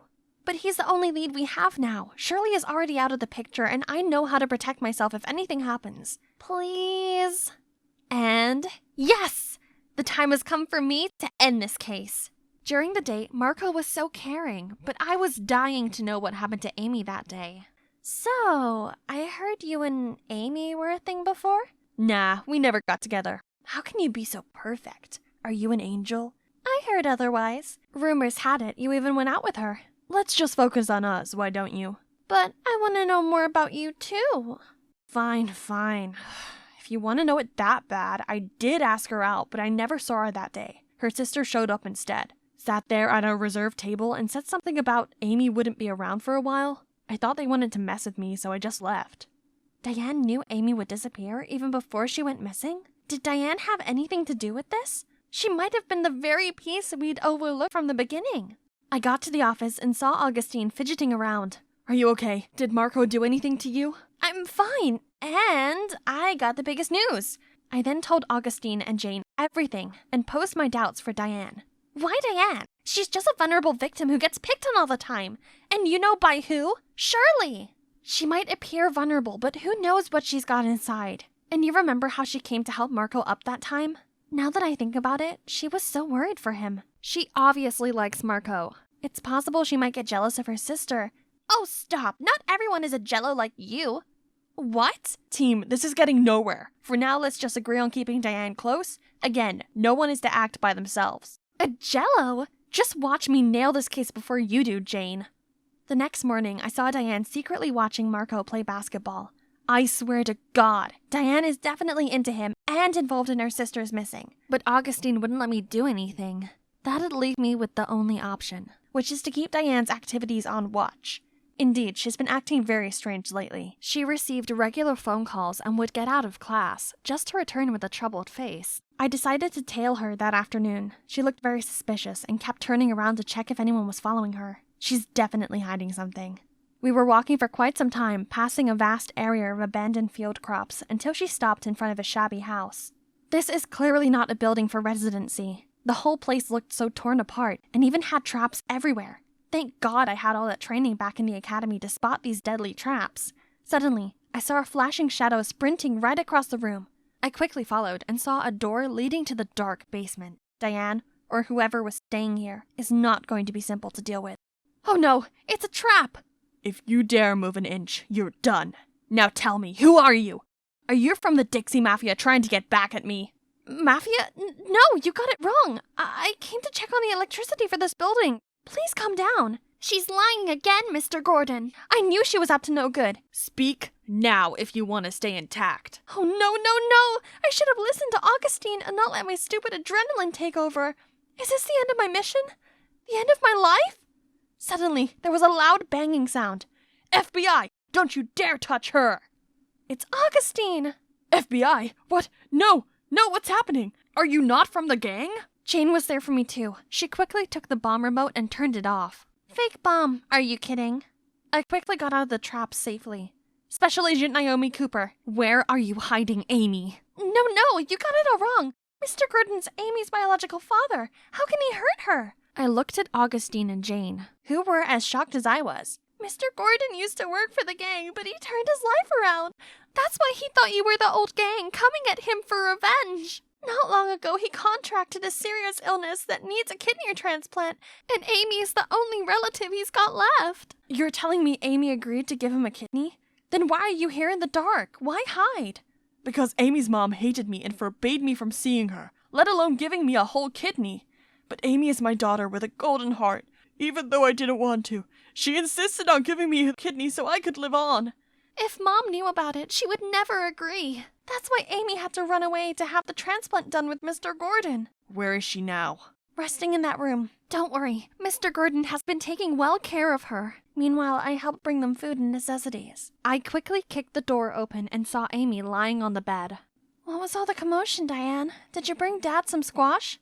Augustine, Jane, and I saw it through now. We all got it wrong this whole time. The next day, we went to find Amy's mother and had a talk with her. She was shocked at first, but after knowing everything, she realized how wrong it was to separate father and daughter. She was so touched by her daughter's precious heart and agreed to let Amy come visit Mr. Gordon from now on. Looking at the sisters makes me think about my own sis. I'm sorry. We gave each other a tight hug. We are sisters too in the end. Well, case closed. Let's go for some grand celebration, shall we? Actually, I have a date now. Why don't you take Naomi with you? Then she just left us there, cheeky Jane. I'm so relieved you're okay, Naomi, because if anything happens to you... Yeah, Augustine? If anything happens, I would die for you. Hi, Melanie here, and I'm hanging on the edge of my seat to hear the results of this year's science fair. I know I might not look like a typical studious girl, but I'm definitely serious about school. Ooh, 1 second. The winner of West High Science Fair 2023 is Harry Silver. That means the runner-up is Melanie D'Angelo. Congratulations to you both. Please come onto the stage for your awards. Man, I can't believe I'm second to him again. We'd been literally swapping first and second place on every leaderboard since we were kids. Ugh, so unfair. Look at him. All he did was partying and pulling silly pranks, yet he's still on the honor roll, while I had to study day and night to maintain my straight A's. Mom's taking quite long. What's that commotion over there? This calls for a celebration. What do you guys think? Olive Garden? Yes! Geez, can you keep it down just a smidge? Come to think of it, people like Harry just have it all, while I only have Mom by my side. Oh, she came just in time! Dad left us for another woman a while ago, so my mom had been struggling every day being a single mom. She must be really sad and lonely, so I'd never mention Dad anymore. Poor her. The more I felt for Mom, the angrier I was at Dad. Only my bestie, Izzy, knew about this, 'cause, it's hard to open up when you're from a broken home. Luckily, there's one thing in this world that could raise my spirits, as well as my heartbeat, in these dark, gloomy days. My dreamy crush, Cameron. Last year of middle school was coming to an end, so I gotta make a move with Cameron fast. The problem was, every time I got close to him, that party pooper appeared out of nowhere to make fun of me. He kept calling me melanin, 'cause that's what you lack, and bothered me nonstop. We had never gotten along, but seriously? What's wrong with him lately? He picked on me way too much, and why only me? I can't believe everyone thinks he's a model student. To me, Harry's no more than the most annoying bug. All right. Hair, makeup, pearly white teeth, check. I'm giving it another go today, waiting for Cameron at his locker with my love letter in hand. As soon as I saw his gorgeous face, I took a deep breath, then put up the sweetest smile, but all of a sudden, someone messed up my hair from behind. Ouch! I turned around to see the culprit. Harry, you look hot. And it generates electricity too. Now you can charge your phone with your hair. Thank me later. Oh my god! Nobody should see this Medusa hairdo. My plan to confess failed again before it even started. All thanks to that clown Harry. Wait, isn't that my dad? He was walking out of the principal's office with a much younger woman and a boy my age. From what I gathered, they're saying that his son would go here. Seeing how my dad's starting a new life with his new family, I couldn't help but feel sorry for Mom. This is all that woman's fault. If she just disappeared, things could go back to the way they were. But that's merely a wish, and me and Mom just have to put up with this boring, unhappy life day by day. Voodoo for dummies? Was some higher power listening to me? This sounds like an answer to my problem. I ordered the book immediately. I started studying all kinds of spells and rituals in it as soon as the package arrived. Voodoo dolls? Interesting. The next day, I went to find Izzy ASAP. Hey, I'm thinking of using a voodoo doll on my dad's new wife to bring my parents back together. What do you think? Does it really work? I don't think. Yo, Wednesday. Sorry. Yo, knock off Wednesday. Harry Silver, you are so dead. But wait a second. You know what? We can test it out. Harry would be the perfect guinea pig. What? Him? He's just being his playful self. What if voodoo actually works? Harry doesn't deserve it? Well, I don't think so. Let's make a doll for our little preppy boy then. Crocheting a doll's easy. However, the tricky thing was getting my subject's hair, and you bet I won't get physically close to Harry even if someone pays me to. So I got this, a Ouija board. It will help me figure out the code for his locker. There must be a few strands stuck on the fancy hairbrush that he kept inside. Ugh, but none of the combos worked. This is the 10th time already. How about this? There we go. But there were only books inside. Boring. Then the soccer team's changing room it is. I will definitely find something on his uniform. Let's see. Harry Silver. There it is. Aha! Gotcha. I was about to flee the scene when I suddenly saw a boy with only a towel around his waist. Ah! I sprinted to the door and dashed straight through the hallway. That was close. Okay, I still had a voodoo doll to finish. And it's done. I excitedly show Izzy last night's work. Pretty good, huh? It has Harry's hair, too. What? How do you know it's really Harry's? What if it's somebody else's? Well, Hey, did you hear some perv with panda eyes was creeping around the boys' changing room yesterday? Go away. But don't worry. Starting today, we'll take turns guarding the entrance to catch them. Oh, what a coincidence. You fit the culprit's description perfectly, Melanin. But you're definitely not that pervy, are you? I was so mad I felt smoke coming out of my ears. I wish my gaze could kill that brat. Mel, you're squeezing the doll's arm. It's gonna come off. Whoops, my bad. Next time I saw Harry, he had bandages all over his right arm. Hang on, did I do that? Feeling guilty and curious, I approached him. Hey, what's wrong with your arm? It's been in pain since yesterday for no reason. My doctor said nothing's wrong, but I kept feeling like someone's squeezing it really hard. Ugh, there it goes again. Oh, spooky. It means the doll is truly magical. I immediately came running to tell Izzy, and of course, she was shocked too. But hold up. Nosy Artie? How long has he been standing here? This guy clearly had heard everything. He kept reaching for my doll. No way. He'd tell the whole school about it. Then suddenly, Harry sat down next to me. Melanie, my arm hurts. Feed me. What's he pulling now? Can't he see I'm in the middle of something? Right at that moment, Artie snatched my doll. Leave it to me. No, Artie, no! Not with milk in his mouth. Oops, sorry, I felt so nauseous all of a sudden. That was more than enough to make all of us firm believers. But maybe I should stop. I do feel guilty for dragging Harry into this. That afternoon, when I was about to throw the doll in the trash can, I saw Cameron walk towards me. Did Christmas come early? Hey, I was wondering if you're... Yes, I've been waiting so long for this day. An occultist? What? I mean, Artie was going off about a voodoo doll of yours, so I thought you might know a thing or two about love spells. But if that's not true, I'm sorry. What do you need a love spell for? Then he revealed he wanted to put a spell on his crush, Regina. So all this time, I had no chance with him at all? But hey, a love spell sounds like a brilliant idea. It could ensure my parents' reunion too. Sure thing, but I'll need your hair as well as Regina's. Also, some of your personal items for the spell to work. Obviously, I'll use his stuff, but in a love spell for me. And you know what I gave him? It's all junk with some of my poodle's fur. A few days later, I found a gift box in my locker from Cameron. My spell worked. I'm about to have a boyfriend and reunite my family. But before I could carry out that long-awaited plan, Artie came to me with a difficult request, making a voodoo doll of Brad, some transfer student who already established himself as a vicious tough guy. That sounds dangerous, and I already promised myself not to use voodoo anymore. Don't believe me? See for yourself. Then I followed him and witnessed another student being picked on by a much bigger guy. Hey, isn't he Dad's stepson?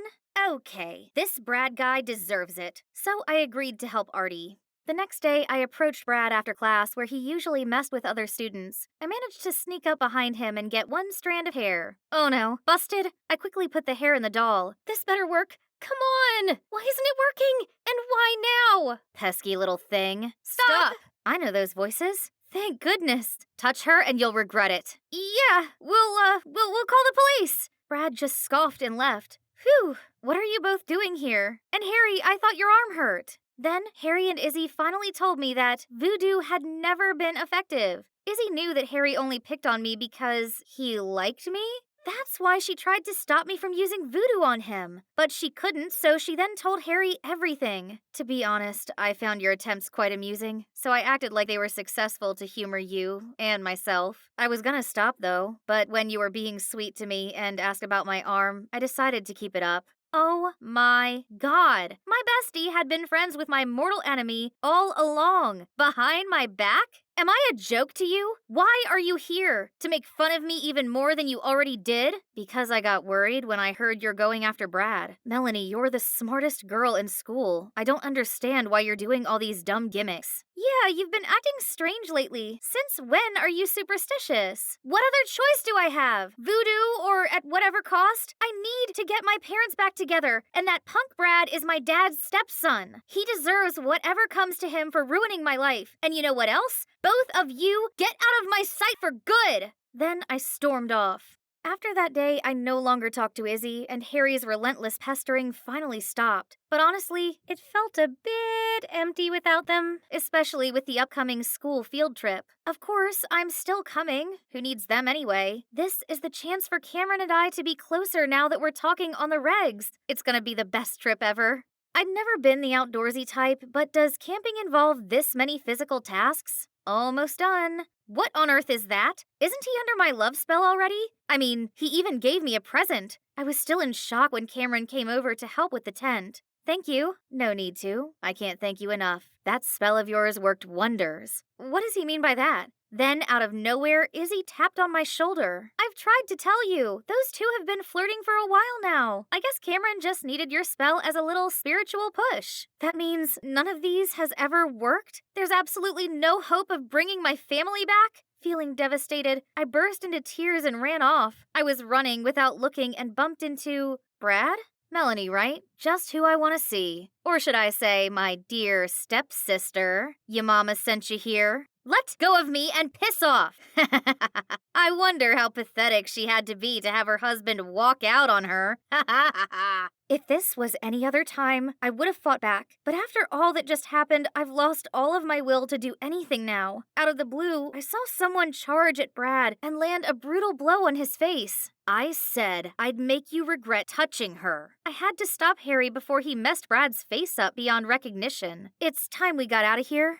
Why did you come help me after everything I said? I'm kinda used to your coldness. Besides, my love language is following you around and teasing you until you notice or get mad at me. Silly. I know. On a different note, I thought you knew that voodoo was useless. Yeah, so I thought of a love spell to get my parents back together. Then my family will be whole and happy again. But I know it now. There's no such thing as magic. Why not? Magic is alive and well inside you, and it is called forgiving. It cannot punish those who hurt you and your loved ones, but it can help you let go of your pains and sufferings. What are you trying to say? I mean, no magic can make your dad come back, but someday the pain he caused you won't ache anymore. Eventually, your mom and you will heal and lead a fulfilling life without him. I never took this goofy guy for the philosophical and mature type, but I guess he's right. I'd been so caught up in my own bitterness that I didn't realize moving on was an option. When my mom picked me up, I decided to finally ask her about my dad. Unexpectedly, Mom told me that of course it was sad at first, but she's actually doing fine these days. Life's supposed to have its ups and downs. As long as we welcome them with open arms, everything will turn out all right in the end. After all, your father will have the life he wants, while we get on with our lives. Turned out I was the only one chasing the past all this time, when what I actually needed was closure. Mom's words were more than enough to put this grieving period behind me. My last year as a middle schooler was quite eventful. Brad was no longer a problem since he got a taste of Harry's fist. Did I mention that we became a trio of best friends? For now, at least. Harry never stopped his shenanigans, but instead of getting annoyed like before, I found him quite adorable and endearing. Oh, just kiss already. Izzy! You are watching the incredible Berries Blue. I'm Sonia, the super talented lead vocalist, and that guy over there rocking the guitar is Eric, my boyfriend. He's also our composer and backing vocalist. Yep, my man's good at everything, just like me. Actually, he's the one who discovered my vocal talent and helped me on my road to fame. Our debut album exploded onto the charts. And the rest is history. Eric asked me to be his girlfriend right on stage after our set. I don't know who was more excited, me or my adoring fans. Everything was perfect. And then our next album flopped. I guess all that pressure had interrupted Eric's writing process. I tried to send him positive energy. We had a big show coming up to debut our new single and start our comeback. Who knows when the sun will rise again, right? But during our performance, as Eric stepped back to give me the spotlight, I stepped forward and suddenly slipped and fell. Sonia, your nose! It's crooked! I was rushed into surgery, but my nose looked like a lightning bolt. I can't look like this. I must be beautiful. You'll always be the cutest girl to me. No need to worry. We can still fix it. But right after that, the photo of my busted nose hit the headlines. I got ridiculed for praising natural beauty and then getting plastic surgery. What vultures! I had to upload the video of me slipping to end these rumors, but they claimed I did it on purpose to get attention. What on earth? We thought all that drama was finally over, but no. Right when my nose healed, my chubby, pre-puberty secondary school photo appeared all over the internet, which sparked rumors about me having my whole body reconstructed. Some anonymous posts even made up that I was hot-tempered and snooty to band crew and waiting staff. I mean, maybe I could be a bit abrupt, but I was famous, so I was allowed to get what I wanted. Then, Let's Cancel Sonia began to circulate. Do these tragic people have nothing better to do than gossip about me? But my fans took notice, and a load of our tour tickets got canceled. My manager freaked out and made me go on leave until the rumors died down. How ridiculous! Worse still, they were actually going to try to replace me? The beautiful, one-of-a-kind lead vocalist? How dare they do this to me? I am the band. Hang in there, babe. I promise I'll find a way to get you back. Obviously, my photos didn't leak themselves. Some jerk did this, and it's now my life mission to track them down and make them pay. Okay, so from my internet searching, I traced the original rumor to this group of my anti-fans. Can you believe they actually met up at this cafe once a month just to badmouth me? They even had a schedule. How ridiculous! What had I ever done to them? Disguising myself, I showed up to find out more clues. Inside were those terrible leaked pictures of me. Jeez, these people clearly had way too much time on their hands. Wait, this guy looks familiar. Is he Owen, my high school crush? He was my senior in the music club and a super talented singer, guitarist, and composer. But how come he's my anti-fan? I never even spoke to him. The group buzzed about how pretentious I am. They even said Eric and I were fake dating just to cover up the news about our latest album flop. Ahem. Obviously, our love is real.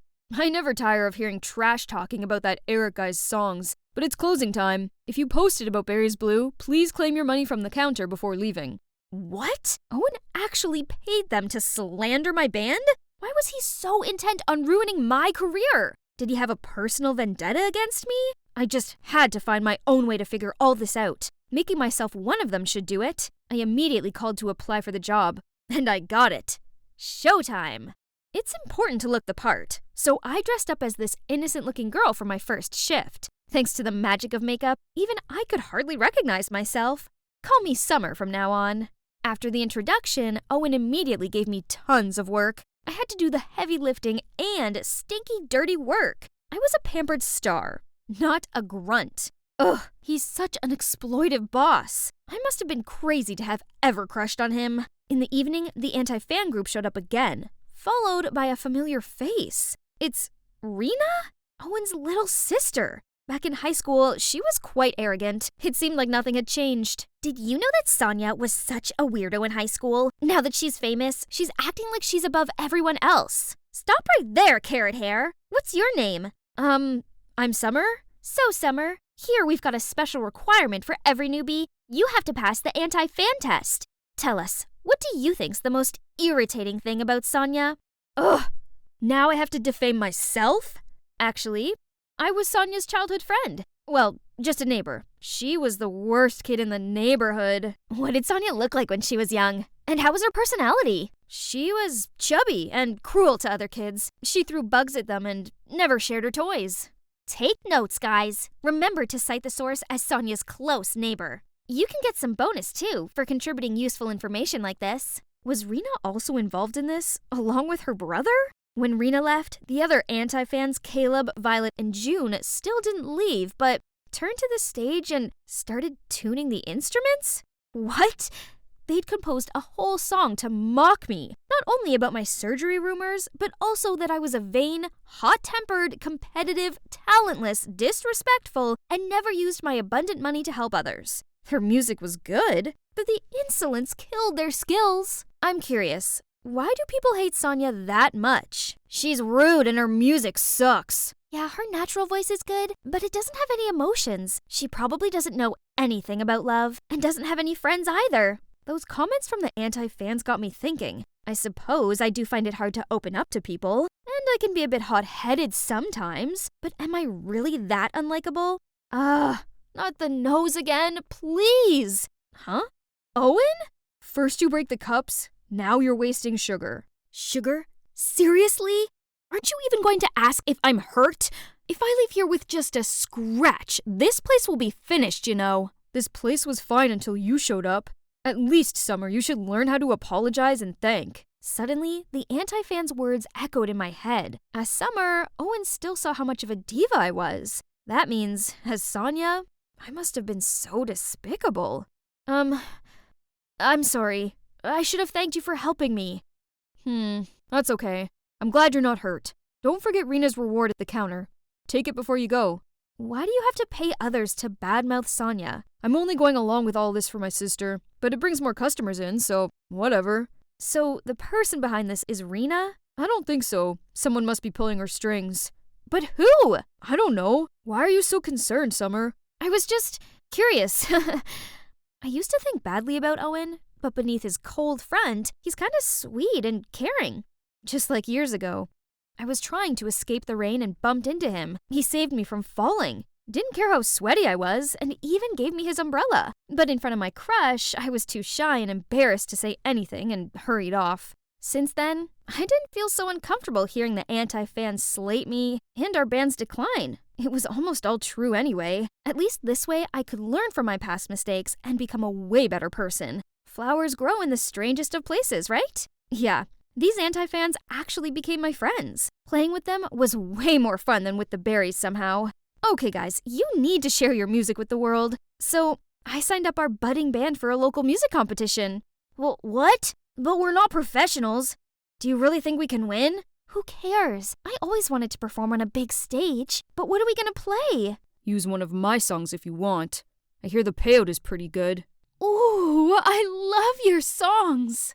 We practiced together every night, and everyone was so focused on this, they didn't post bad rumors about me anymore. Owen is truly a genius. Listening to him playing his intros always gave me goosebumps. And so, the image of a cute, talented Owen reappeared in my mind. Oh no, wake up, Sonia, you already have a boyfriend! Eric? Speaking of Eric, he's been ignoring all of my calls. I get it, he's busy rehearsing for the show, but didn't he promise to find a way to bring me back? Oh, I see. You're too busy playing bands to post anything. We have a show this weekend! You started this, didn't you, Summer? I knew you were trouble from the beginning. Get out of here! I'm on her side. Are you gonna kick me out too? Don't you see I'm doing this for you? Did you forget that Eric stole your songs and used them for his debut album? Rena, don't you think I already know what you're up to? You and that Eric guy are seeing each other, right? Doesn't he want you to spread rumors so he can replace Sonia, his current girlfriend? He says if I succeed, her place in the band will be mine. An affair is one thing, but he can't help you shine with that tuneless music. That's why I need your songs. Owen, just give me a few and everything will go smoothly. At that moment, it all became clear. The only album that made a name for the Berries was actually stolen. And worse still, the person behind my plummeting career was my own boyfriend. That jerk Eric craves fame and would never let himself get caught up in a love triangle scandal. You know how important public opinion is to him. He's using you, and as soon as you give him what he wants, he'll drop you without a thought. I'm not that easily replaceable. What do you mean, Summer? I'm sorry for lying about who I really am, but not everything is fake. I wish you could feel it. Pass my words to him. I'm out. And you, Rena? That jerk doesn't deserve any of our love or trust. Even if I didn't want to go back to being the famous Sonia, I couldn't continue to be the carefree Summer either. I didn't realize they were there. They must have heard everything. You're Sonia, not Summer? All this time? You lied to us! I'm sorry. I didn't mean to hurt you or trick you. Your words made me want to change myself for the better, and your music taught and inspired me a lot. Caleb, Violet, June, I just want to be friends with you. Who wants to be your friend, you liar? I may have found out the truth about myself and Eric, but now I've lost my career, my friends, my boss, everything. I'd made such a mess of everything, and I didn't know how to fix it. I don't deserve to be Sonia, or even Summer. It must be a delivery guy. I barely had the energy to get up and open the door. Standing in front of me was... Owen? Did he come all the way here just to see me? Sonia, I've been thinking a lot about your band and Eric, and I realized that this isn't your fault. You can't let Eric win. You're too talented for that. If you show everyone your true self, I just know they'll love you. Actually, there's one thing I want to confess to you. I used to have a crush on you in high school, but you probably didn't even know I existed. Really? That's so dumb. What do you mean? Actually, at that time I liked you too. You were so cute and shy with that beautiful voice. But when I came closer to talk to you, you just ran away. If I had been more confident and braver, maybe we could have become something different. What about now? I mean, do you still want to sing my song? It'll be an honor. Your song is always special. Owen pulled me to the competition and tenderly strapped the bass on for me. Going out there without the rest of the band seemed terrifying, but we couldn't give up. Owen was about to lead me on stage when Rena rushed over to us and grabbed my arm. Sonia, I messed up. It's true that Eric was using me, and I had been so blind to trust him that much. I've corrected the misinformation about you. I was hugging her when the rest of the anti-fans appeared. I apologized to them how I was now a better version of myself because of them. Turns out we really like Summer, so we forgive you. Now we're ready to rock the night. You can't sing with them, Sonia. That song is supposed to be the theme song in our next album. Eric, It's Owen's song, not yours. And didn't Rena tell you that I no longer give a damn about your band? I did. Seems he wasn't listening. We've published your dirty plan all over the forums, so everyone can see what a jerk you are. No, you have to come with me. Tell them you made it all up. Leave her alone. I won't let you take anything from me again. My song or my girl. She's our friend now, so excuse us. We need to get on stage and perform our song. I can't believe I'm back on stage again. Only this time, it's so much better. My bandmates are awesome. The song is amazing, and the crowd is going wild. I saw Eric shamefully disappear through the crowd. Tough luck. That's what being a big slimy liar gets you. Toward the end of the song, Owen pulled me close to him and the crowd went silent. All I could hear was the beating of my heart when he gave me the best kiss ever. Hi, Ashley here, a superstar in the making. At least I was until the accident happened and I was left with a scar. With a huge audition coming up, my manager-boyfriend Callum persuaded me to get my twin sister, Bridget, to pose on stage as me. She took on the glitzy parts of my life while I stayed in the background and recorded at the studio with David, my grumpy but talented music producer. It was only supposed to be until my scar healed, but then the doctor told me the devastating news. The scar was here to stay. Upset, I went around to Callum's for support and saw him there with Bridget. They were leaning in to kiss. I couldn't believe my sister and my boyfriend would do this to me. So with rage swirling through me, I karate kicked open the door and barged inside to confront the conniving snakes. How could you? My boyfriend and my own sister! He's your boyfriend? I didn't know. I'm so sorry. No, you did nothing wrong. I fell for her first, Ashley. Can you blame me? She's a flawless superstar. You'd understand because you used to be her. At least until you crumbled. I was freaking hit by a car, you douchebag! But it didn't matter to him at all. That's when it hit me. Callum never loved me. I was just a tool to him. You can't trust him, Bridget. It's only a matter of time before he decides you're no use to him anymore and ditches you, just like what he's doing to me right now. And I'm going to make sure the whole world knows what a jerk he is. Callum suddenly lunged towards me, then aggressively dragged me out of the house. You think you can threaten me with that big mouth? Who's gonna believe you, huh? You're just a shadow of Bridget, a flawed, pathetic version of her, so get lost. You'll never get away with this. Just you wait and see. Days later, I was still hung up on his cruel words, but I had to do something to take back what's mine. So I spent ages covering my scar with makeup, then showed up at an event I was supposed to attend. I confidently strutted up to the entrance. Whoa. Nice try, Ashley. But the scar gives you away. Try Kylo Ren next time.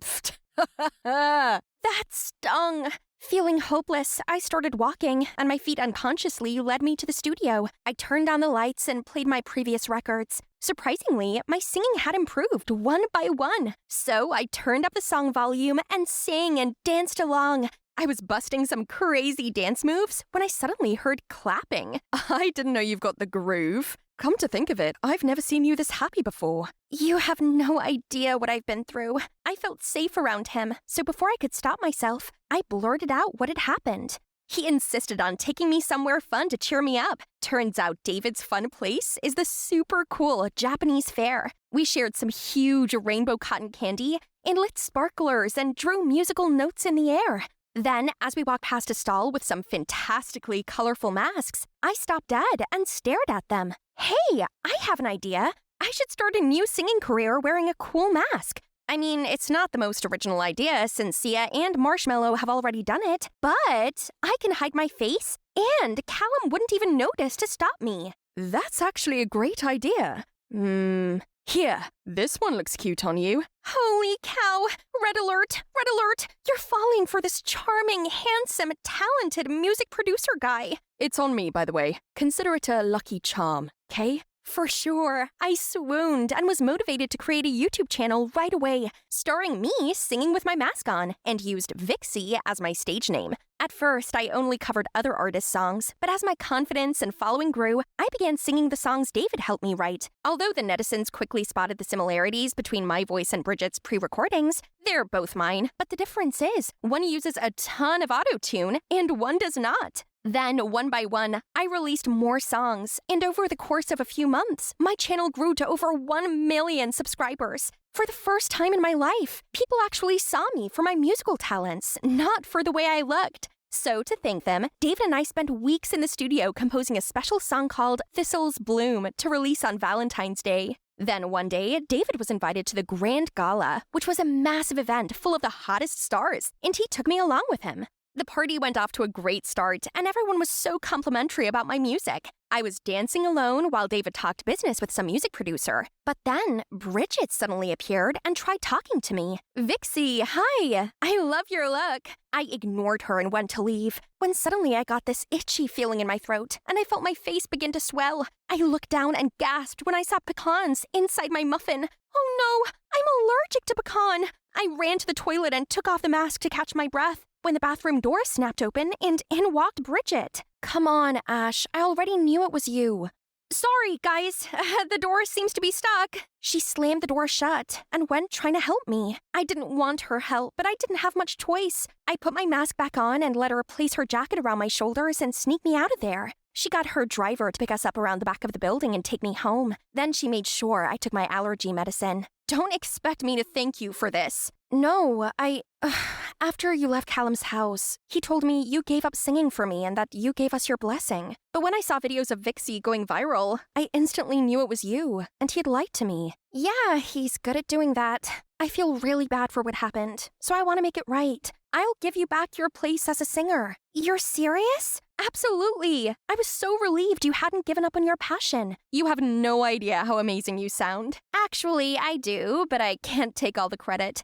David helped me produce the song, and we're actually releasing it this Valentine. Really? I can't wait to hear it. Fine, you can hear the demo if you want. She loved the song, and I had to admit, it felt good having my twin back. A few days later, I was fully recovered from my allergy attack and feeling excited about my big song reveal. But then I went on my laptop and saw that Bridget had released a new song, Thistle Bloom, my song. I immediately called Bridget to find out what was going on. Surprised, weren't you? Now you know how I feel. I've always been inferior to you. It's about time you be the loser. Oh, and BTW, Callum and I are officially dating. He picked me over you, so did your fans. They definitely won't be fooled.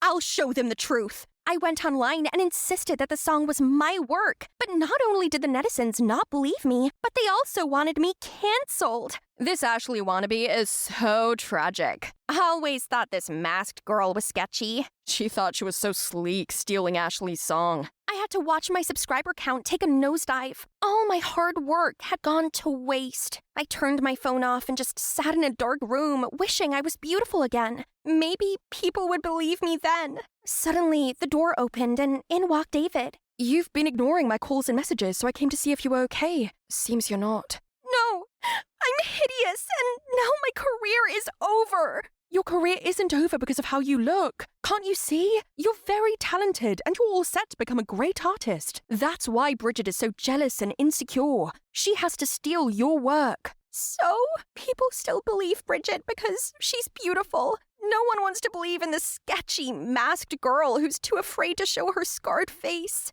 Look, I can't hear most of the words you just said, but all I know is you can't let a minor setback like this stop you from doing what you love. He then took something out of his ears. Hang on, were they hearing aids? My hearing started deteriorating when I was 15. When I told everyone I wanted to work in the music industry, they all thought I was Delulu. But 5 years later, and look at me now. Of course, it was hard for me too, but I never let my disadvantage get in the way of my dream. You really did it! Sorry, what you say? Oh, that actually made a lot of sense. If David could overcome this and continue to compose and produce amazing music, then I could overcome my body image issues and become a real singer in my own right and under my name. I started by snooping around my old fan pages and found out that Bridget was going to hold a press conference for the release of her latest album and perform Thistle Bloom. I devised a plan to get there before she did, and that includes David puncturing his own car tire and getting Bridget and her team caught in traffic. On the press conference's stage, I was shaking like crazy, but as soon as I heard the audience chanting my name, I knew I could do this. I stepped on stage, and while the crowd was too stunned to react, I quickly started performing an acoustic version of Thistle Bloom, and the crowd went quiet. I could see it in their eyes. They were moved. Then the screen behind me lit up and played a video of me and David working on the song. When my performance ended, the audience erupted in applause. I was overwhelmed with joy, but then a reporter suddenly stood up and asked, "Are you the masked singer Vixie? What are you doing here instead of Ashley?" I knew this was my moment of truth, so I took a deep breath, then removed my mask. I'm actually the real Ashley. The audience gasped in shock. Buzzing started spreading. I got the scar from a car accident. I was so hungry for fame, but believed I could never make it as a star with a scar. So I asked my twin sister, Bridget, to take my place. I'm sorry that we deceived you like that, and I promise that from now on, I will always stay true to myself, scar or no scar. Then I stepped down from the stage and walked past Bridget, who was trying to escape the reporters. She looked around and called Callum's name for help, but in typical Callum style, he was trying to blend into the crowd. "Ashley, was the twin-swapping plan your idea?" "No, it was actually my ex-manager's, aka cheating ex-boyfriend's idea. Wasn't it, Callum?" I watched him look mortified as they swarmed around him. It seems like he's gonna have a hard time with his career in the future. That's karma for you. Then I strolled out of there with David waiting at the door, leaving all the buzzing behind me. I started living my life just the way I wanted and no longer cared what Bridget and Callum were up to. Then one day, I was driving home from the studio when I saw Bridget surrounded by some thugs. I called the police and then made sure she was okay. Turns out, Mom was in debt, and the collectors were now forcing Bridget to pay up.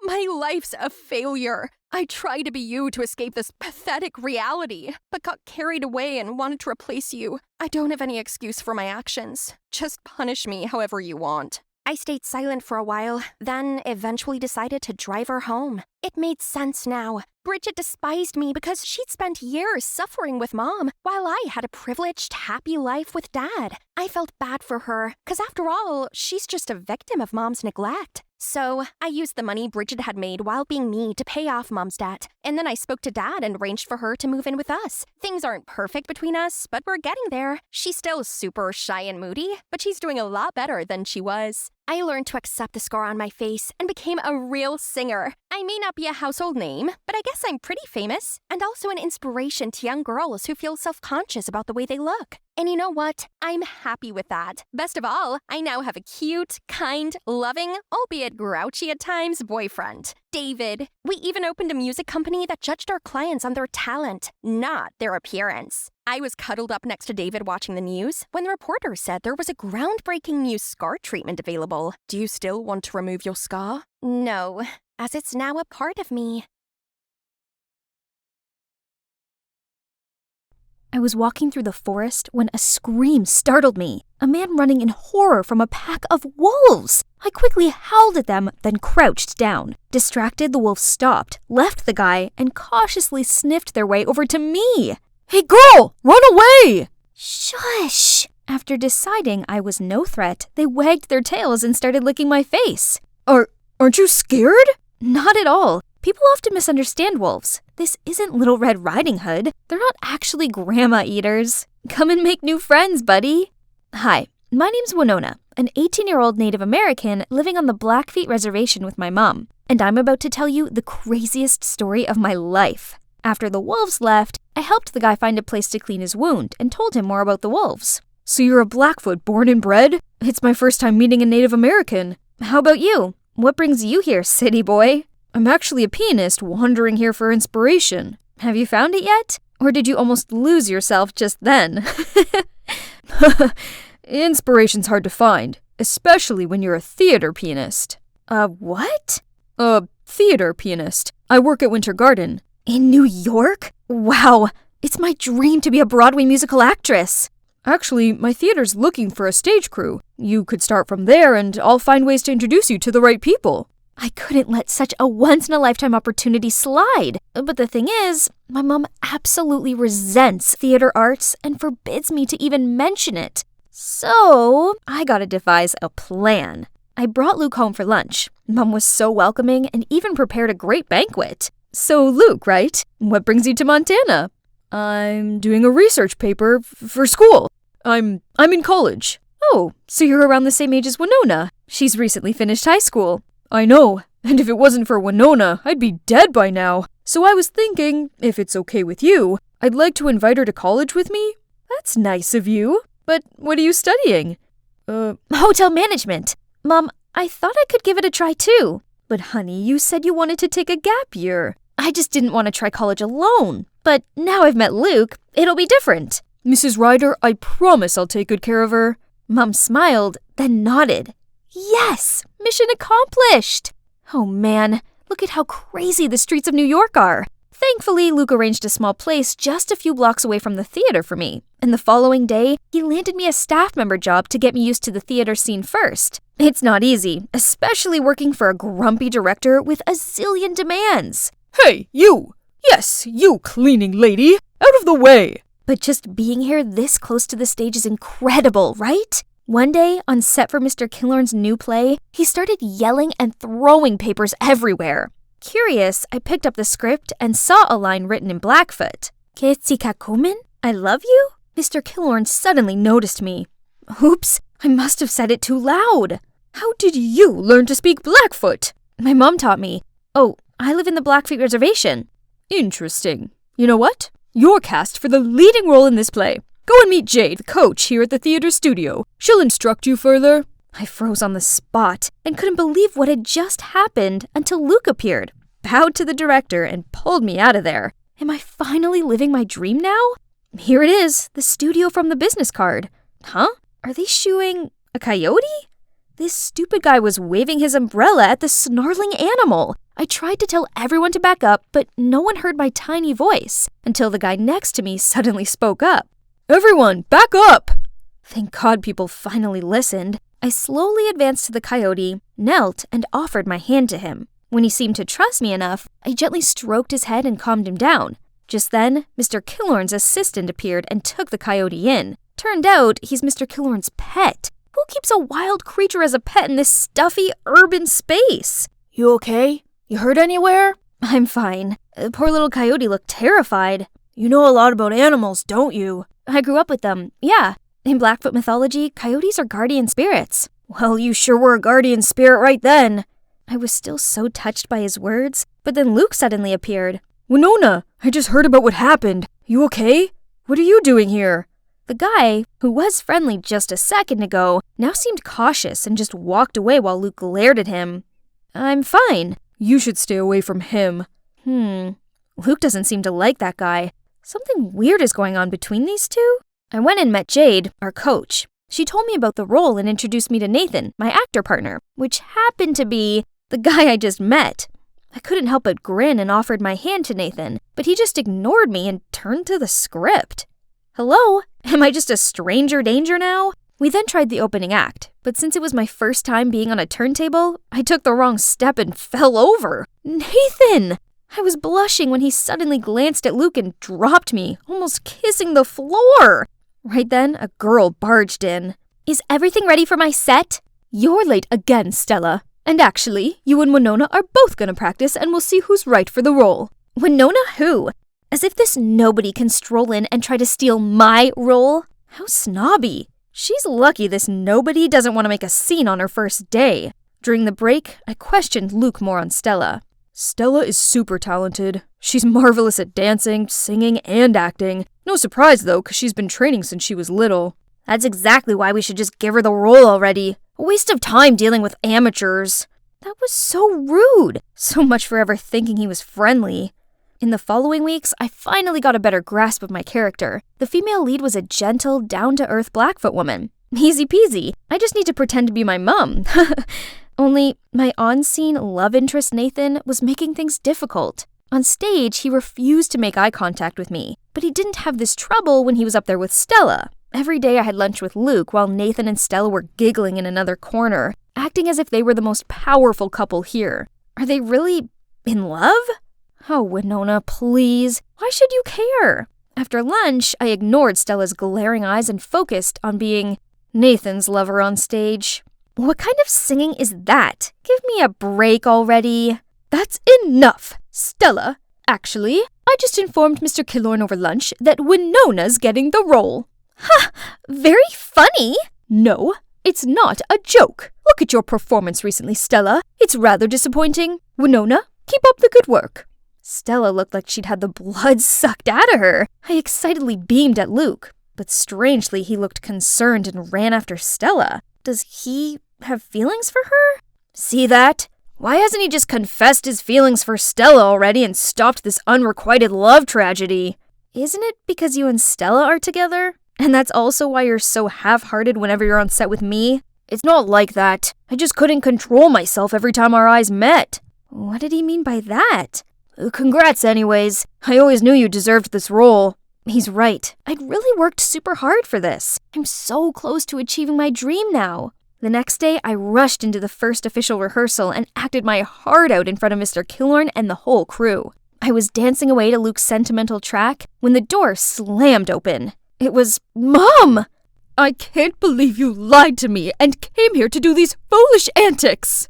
Oh no.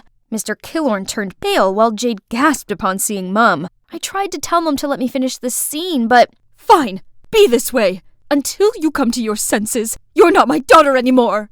Mum then stormed out of there. Mr. Killorn told everyone to take a break and also left. I stormed over to Luke and asked if he told my mum the truth. But right when he was stammering, Mr. Killorn came between us. I didn't know you had to lie to your mum to get here. Yeah, sadly. She knows about my acting dream, but she has always been so negative about it. Is that so? Well, you're doing a great job. Continue practicing for the play. And maybe take me to your mum sometime and I'll try and explain this to her. Encouraged by the director's feedback, the next day I confidently acted my part. Yet Jade seemed dissatisfied and criticized my movements, saying they were too rigid. Winona, I'm giving the role to Stella. You need more training. What? I'm not some toy you can throw back and forth. Was it all just a show to get me and her to pit against each other?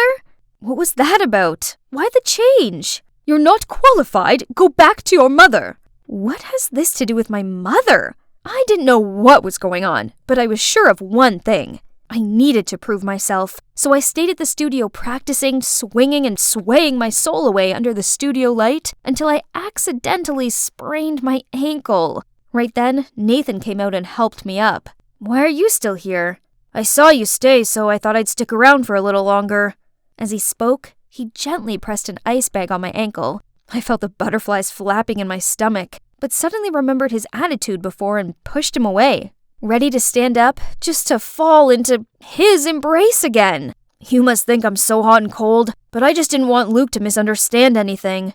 What do you mean? We're just friends. And what's up with you and Luke? Then he told me how he and Stella were the best of friends back at acting school until Luke appeared. Luke was instantly attracted to Stella and asked Nathan to set them up. Nathan, of course, happily agreed. However, the next day Stella suddenly expressed her feelings for Nathan right in front of Luke.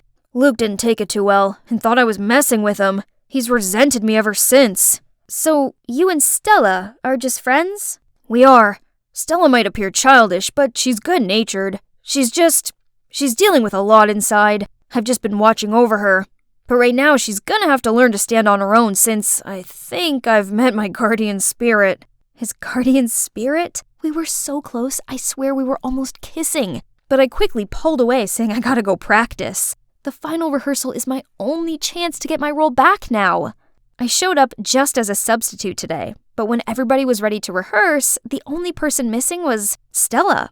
No one seemed able to contact her, and the director was growing impatient. Jade had no other choice but to push me onto the stage. Luke didn't seem too happy with this replacement, and suddenly played the piano much faster than expected. Flustered, I took a deep breath and let myself float naturally to his rhythm. During the intermission, I asked Luke what that was about. Drop it, Winona. I already knew. You got in here all thanks to your director dad, yet you fooled me with your little story. It's you who forced Stella away from her chosen role. Who's my dad? Mr. Killorn? Right then I was called for the next act. Still puzzled by what Luke said, I couldn't focus on my part with Nathan. Suddenly I heard Nathan scream my name and leapt to push me to the side. I fell on the floor and saw the massive chandelier land on Nathan. Everybody rushed to check on us, and among the crowd came, Mom? We were all waiting for the doctor to check on Nathan when Luke suddenly spoke out. I'm sorry for what I said, but Jade told me Mr. Killorn is your dad, and you guys forced Stella to drop her role.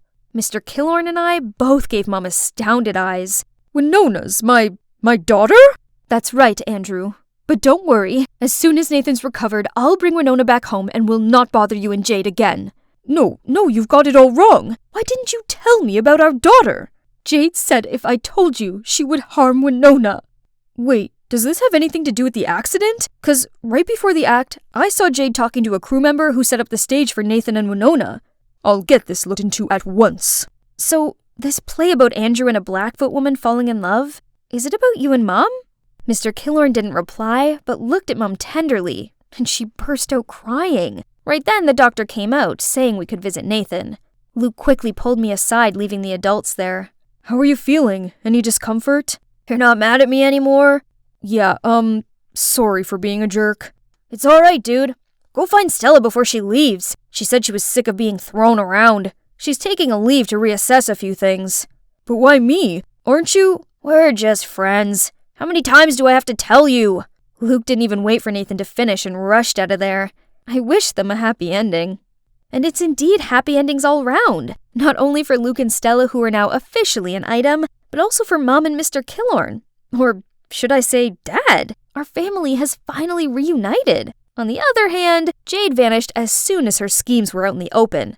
Turns out, all of this was because she'd been in love with my dad for years. So back when Mom was dating Dad, she told her lies about him to get her to leave. Furious that both Mom and I were back, she decided to make us go for good. Dad helped me get a spot in the theater academy in New York, but he misses Mom lots, so always makes excuses to bring me and Nathan back to Montana. You guys need more inspiration, right? New York's just all hustle and bustle. So, how about we move the studio back here? Nathan, what do you think? I don't know, but wherever you are, that's where I'll be.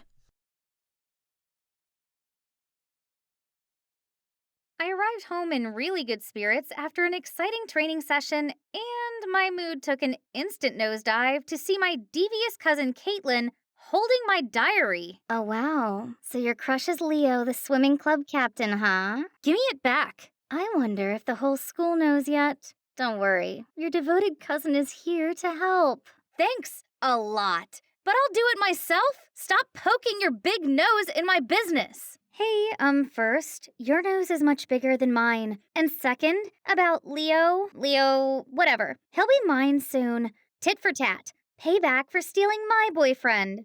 How ridiculous. And so not true. She should blame herself for having terrible taste in men instead. No thanks. I didn't want a player like him either. Hi, I'm Megan, the leader of the school scout club. I'm friendly, fun, and love going on adventures, just like my explorer dad. So of course, girls like Caitlin don't scare me. From day one of my dear cousin moving in with us, it was clear we were never going to get on. I love to run around the garden and learn interesting survival tricks with my dad, while Caitlin can't even stand a speck of dirt. Oh my god! Billions of germs are attacking me! Get me sanitizer! Now! And it didn't help at all that Caitlin's jerk of a boyfriend asked me out right after breaking up with her. Despite my clear disinterest in him, she blamed me. That's when we were officially like Cardi B and Nicki Minaj and the prank wars began. She drew on my face in permanent marker while I slept, stuck gum in my hair, and once she even tried to shave my eyebrows. But who am I, huh?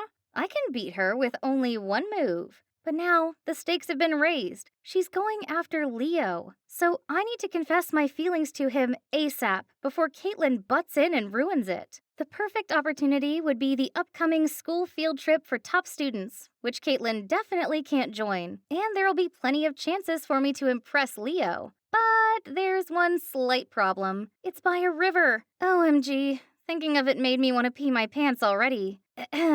I have thalassophobia, which is an intense fear of large bodies of water. Of course, I keep this a secret because no one will take me seriously as a scout leader if they find out about this. However, this is a once-in-a-lifetime deal, and no way can I just sit at home while Caitlin digs her claws into Leo. So, I signed up for the trip, and set up a master plan for it.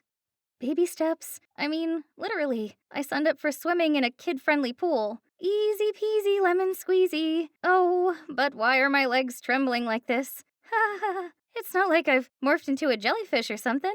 Look, The pool is turning into the scary ocean ready to swallow me! Help!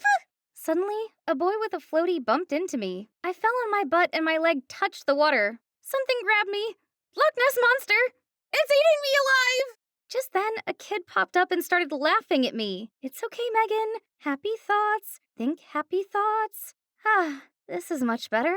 But then I felt splashes everywhere. I tried to avoid them but ended up toppling over and fell into the water. Panicking, I spluttered and flailed about. I couldn't care any less about everyone looking at me weirdly anymore and just screamed for dear life. Suddenly, strong arms pulled me out of the water. Then that guy carried me, and my face pressed right against his chest. Holy moly, it felt harder than a rock. You all right?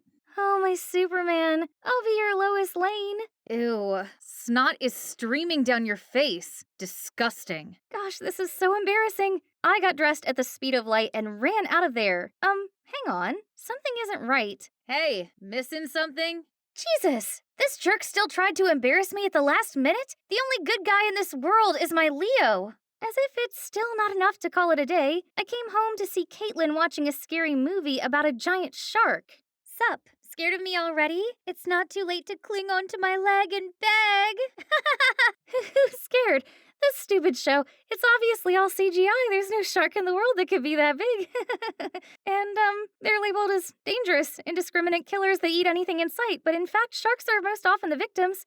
Whew. My acting was not so bad, was it? Finally, the field trip participants list was published. Of course, my name was on it, and Leo too. But wait, why is Caitlin here? She's always wrapped up with boys instead of studying, and doesn't even remember the multiplication table. What? Can't accept the fact that I'm a genius too? FYI, I am super quick at math. Really? So what is 356 plus 445? Easy, 234. Huh? That's not even close. But it was quick. See ya on the trip. I'll be watching you, sis. The day finally came, and our tour guide is Mike, the best scout in the state. But hold on, why does this guy look familiar? Oh no, that's the guy who saved me at the pool. Scared that he'll expose me, I didn't know what to do but to give him the stupidest smile. To my surprise, he seemed not to remember me at all. Then he asked me to demonstrate the first activity with him, vertical net climbing. It's time for me to shine. Eyes on me, Leo. Gosh, this guy climbed like a monkey, but don't expect me to accept a loss. I was enjoying the victory when Caitlin approached me. Everyone knows that muscle power is only to make up for a tiny brain. Yeah, great shout, Megan. Use all your energy up in one go just so you can show off. Are they cut from the same cloth? Never mind. Leo's looking at me. His eyes are so dreamy. That was even more powerful than 10 cans of monster drinks. Nature hunt, monkey bridge, Tarzan rope, all these challenges didn't make me break into a sweat, and Leo even came to praise me. That's incredible, Megan. How can you do that? Oh, Leo, I only had an apple for breakfast, so now I'm having hypoglycemia or something. I'm so dizzy. OMG, my dear cousin should really get an Oscar nomination for her fake act. I gave my sweetest smile and helped her. Just so when Leo wasn't looking, I tripped her up and she fell face first into a muddy puddle. Leo tried to wipe it off, but ended up turning her into a monkey. Then Mike walked past and said, Wow, this layer of makeup is a big improvement. His cattish tongue seemed not to leave anyone alone. In the afternoon, I took my free time to wander around and saw a pretty bird. I wonder what it is. That's a red-capped mannequin. Very popular in Central American forests. Wow, good knowledge. Thanks for telling me without being asked. They have a signature dance to impress their mates. Any idea? A moonwalk that rivals Michael Jackson's.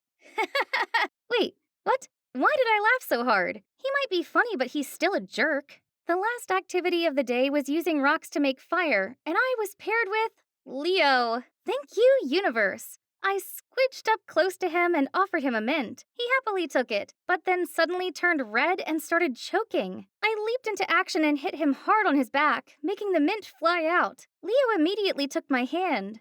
My guardian angel, where have you been all my life? Anyway, would you like to join me for a walk later? I have something to tell you. Yes! Sure. Where do you want to go? The riverbank. Romantic, right? River? I'll die there. But so what? This is my chance. If I die, I'll die under the title of Leo's girlfriend. Totally worth it. I arrived to see Leo already waiting. His skin was glistening beneath the setting sunlight. He was like my very own Edward Cullen, but it didn't make me any less scared. Oh, you're here. You look pale. Are you sick? Oh, no. No, I'm fine. Great. Let's get on the boat to enjoy the view. I closed my eyes tightly and squeezed Leo's hand. Then Leo kept talking, but I couldn't hear anything until... Megan, I've admired you for so long. Will you be my girlfriend? I turned into the ripest tomato, but managed to blurt out, I'd love to. Gotcha! Gosh, why is Caitlin here?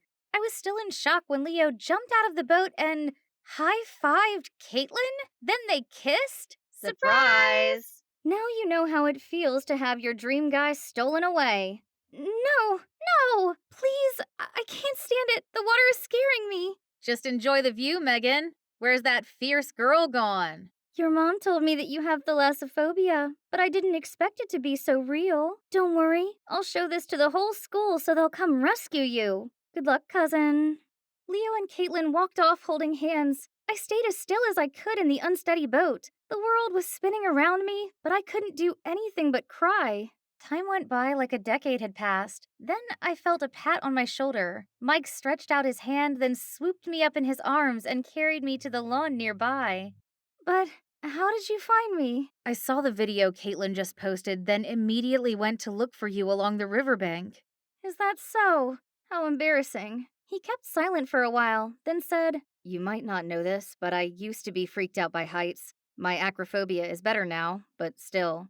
No way! You nailed the climbing challenge earlier. If you want to overcome your fear, then you have to find a way to face it. Be courageous. Don't let it become a weakness for others to laugh at. Then he gave me the sweetest smile, and right at that moment, he looked kinda different to me, more attractive. That night, I shut myself away in my tent while the others gathered around the bonfire. I wasn't ready to face anyone just yet, and my mind was too restless to sleep. The next morning came the boat race. When I arrived, all judging eyes were on me. I was nervous, but soon plucked up my courage and spoke out. Hi, everyone. I'm Megan, and I have thalassophobia. So I can't complete this challenge. I'm embarrassed. Not about my phobia, but about letting myself live in fear of it. I love being a scout leader with all my heart, so I'll try to beat this. Fear is not your enemy, it is your motivation. Then I walked off to cheering and clapping. Back at the tent, I saw Mike waiting for me. That's the spirit. You're really brave and have the qualities of a true adventurer. Even when you're not in the game, you've already won the special prize in my heart. Everything went smoothly after the field trip.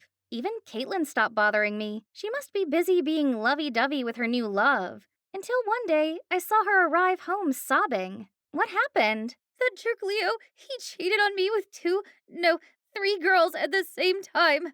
Excuse me?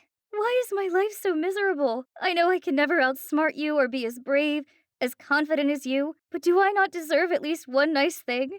I didn't know Caitlin had this self-deprecating side. Suddenly, I felt sorry for her. She is my cousin after all. Don't cry. I'll help you teach him a lesson. Really? Megan, I'm sorry for letting my jealousy turn me into a monster. Are we good? The next day at school, we stepped into the hallway and heard a horrified scream.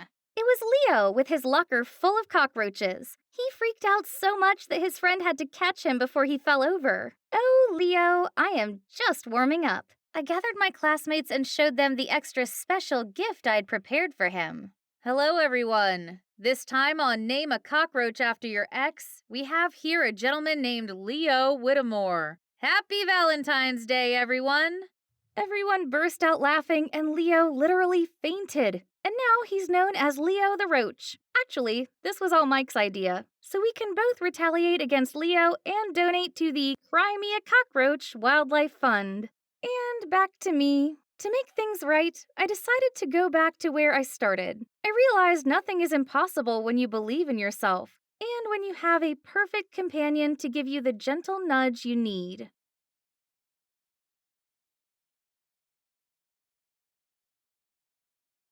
Hey, I'm Sage, but you can call me Witch. That's what all the townspeople call me anyway. My folks run a funeral home called Black Rose, and some superstitious people consider this a bad omen. By some, I mean the entire town. Everything about us is spooky and weird. Want to see our house? It kinda has that monster house vibe and looks like a fort in the middle of this dollhouse neighborhood. I did try making friends with the other kids, but it never worked out. Ah! Don't eat the cookies! They're poisoned! Despite all that, Mom and Dad found their work meaningful and put a lot of effort into it. Well, maybe a little too much? I guess the reason why they're so emotional is because they know what it feels like to lose someone dear to them. My little sister Leah's missing, and it's all my fault. We'd searched for her everywhere for 5 years, but still, no news. It was a terrible time for my family, but instead of showing us support, the neighbors spread absurd rumors about Leah's disappearance. Some said the devil took her, while others said we sacrificed her during a satanic ritual. These heartless people were never going to change their minds about us, so I decided to just go along with it. This is why no one dares to bother me, as they don't want to be cursed. Ouch! Oh, sorry, miss. We're just trying to catch that bird. Please don't curse us. Jesus, that poor little thing. If you hurt an innocent creature again, I'll turn you into one and see how you like having stones shot at you. Blood drained immediately from their faces as they screamed and bolted. I carefully took the bird out of the bush, then brought it to my forest house. This is my secret hideout deep in the forest. I have my own garden where I plant herbs to heal injured animals. This isn't a wild bird. It even has a name. Must be someone's pet. Okay, Sky, so you like to sneak out, huh? The world out there is dangerous. I should bring you home. I followed the address on Sky's tag and took her there. Guess her owner wouldn't be happy if they thought a witch had cursed her, so it's better not to show myself. No one wants anything to do with a witch. But no matter how annoyed or scared they acted, I just don't care. Having the place to myself has its perks. But then out of the blue, a guy slumped on the chair opposite me. How dare he? I could feel his eyes peeking at me. Another idiot wanting to test his courage. Hey, Sage, right? We're in the same English literature class. But in case you didn't know, I'm Mark. Why should I know your name? Oh, I just wanted to... If you don't want to get diarrhea, sleep paralysis, or skin rashes, don't ever talk to me. Then I turned around to leave, but tripped over something and fell forward. You alright? This is crazy. Who asked him to do that? Then I came home to find an angry crowd in front of my house. Those eerie sounds are keeping us awake at night. What kind of dark magic are you practicing? Your black sorcery made my curling iron overheat and burn my hair. Must be some demonic influence messing around here. Turns out, strange things were happening to every house in the neighborhood. So these superstitious people blamed everything on my family and even wanted to kick us out. We can't move. We have to wait here. For Leah. She's with the devil now. She's obviously not coming back, so go away. Never talk about my sister like that again. Get out of here. Coincidentally, there was a loud rumble of thunder right at that moment. Horrified, they started pointing and calling me a witch. Go home, everyone, for your own safety. I'll take it from here. This man is Mr. Thompson, the town's mayor. He came with an offer to help our family move away in peace. Believe me, it's best for everyone. If and when your daughter comes back, you'll be informed right away. After he left, my parents seemed to be thinking about moving away for real. What's gotten into them? We didn't do anything wrong. Why do we have to leave? I'm not going anywhere. My parents might be weak, but I'm not. I'll wait for my sister here. She promised me she'd help me care for those poor creatures. She will be back. Achoo! What was that? It sounds like a guy's sneeze? Who's there? Show yourself. You idiot. Come out alone. Both of you. Now. Those two look familiar. Right, they're Meg and Nick, the infamous best friend duo in my school. It turns out they were curious about the strange phenomena happening at Meg's house too. They wanted to see if I was really using witchcraft to cause all that. We didn't expect to see you healing animals here. Why do you let people think you're a witch? They can call me a witch, an alien, or whatever. I don't care, as long as they leave me be. I hate it when people annoy me, which is what you two are doing now. Quit following me and never come here again. But they didn't leave. Instead, Meg told me about a black rose that always appeared at the scene. Of course, it reminds the townsfolk of my family. Nick thought that made no sense. I mean, if it really was us, why would we make it that obvious?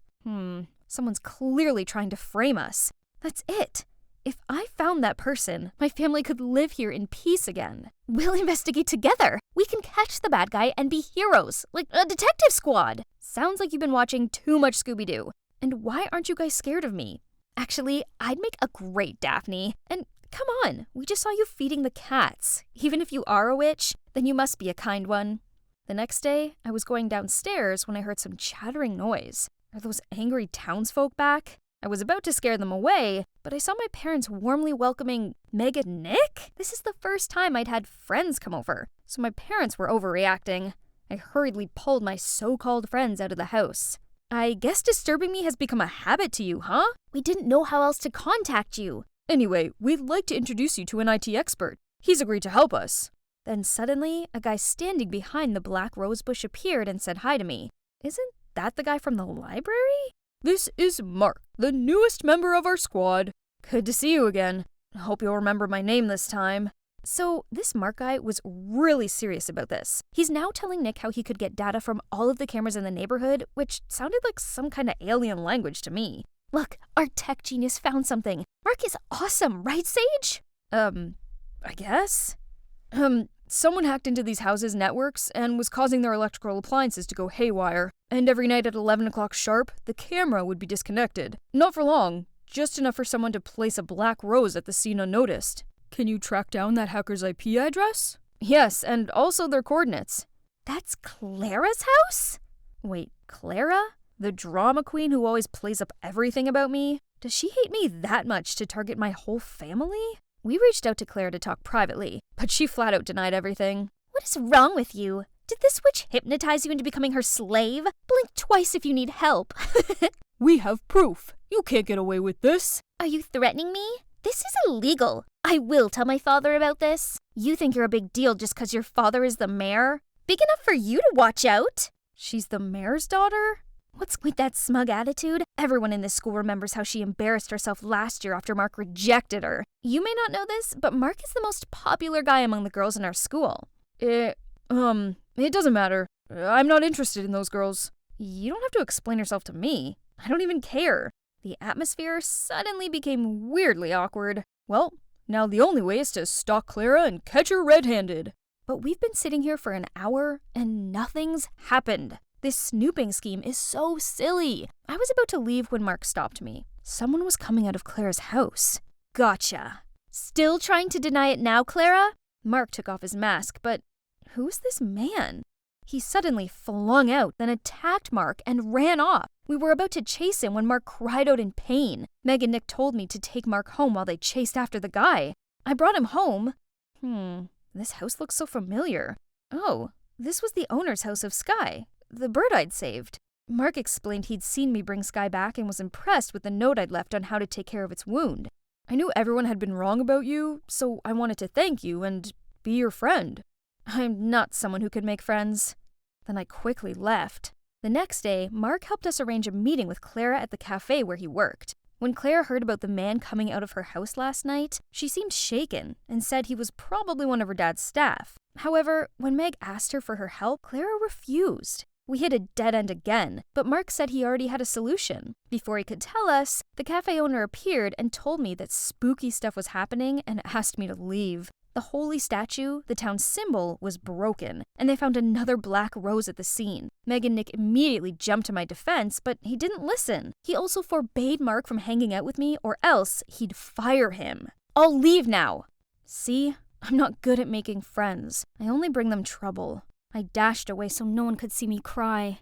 However, suddenly, someone's hand grabbed mine, then pulled me onto the bus just as it arrived at its stop. Mark? What are you doing? He'll fire you. I quit. That kind of boss doesn't get to fire me.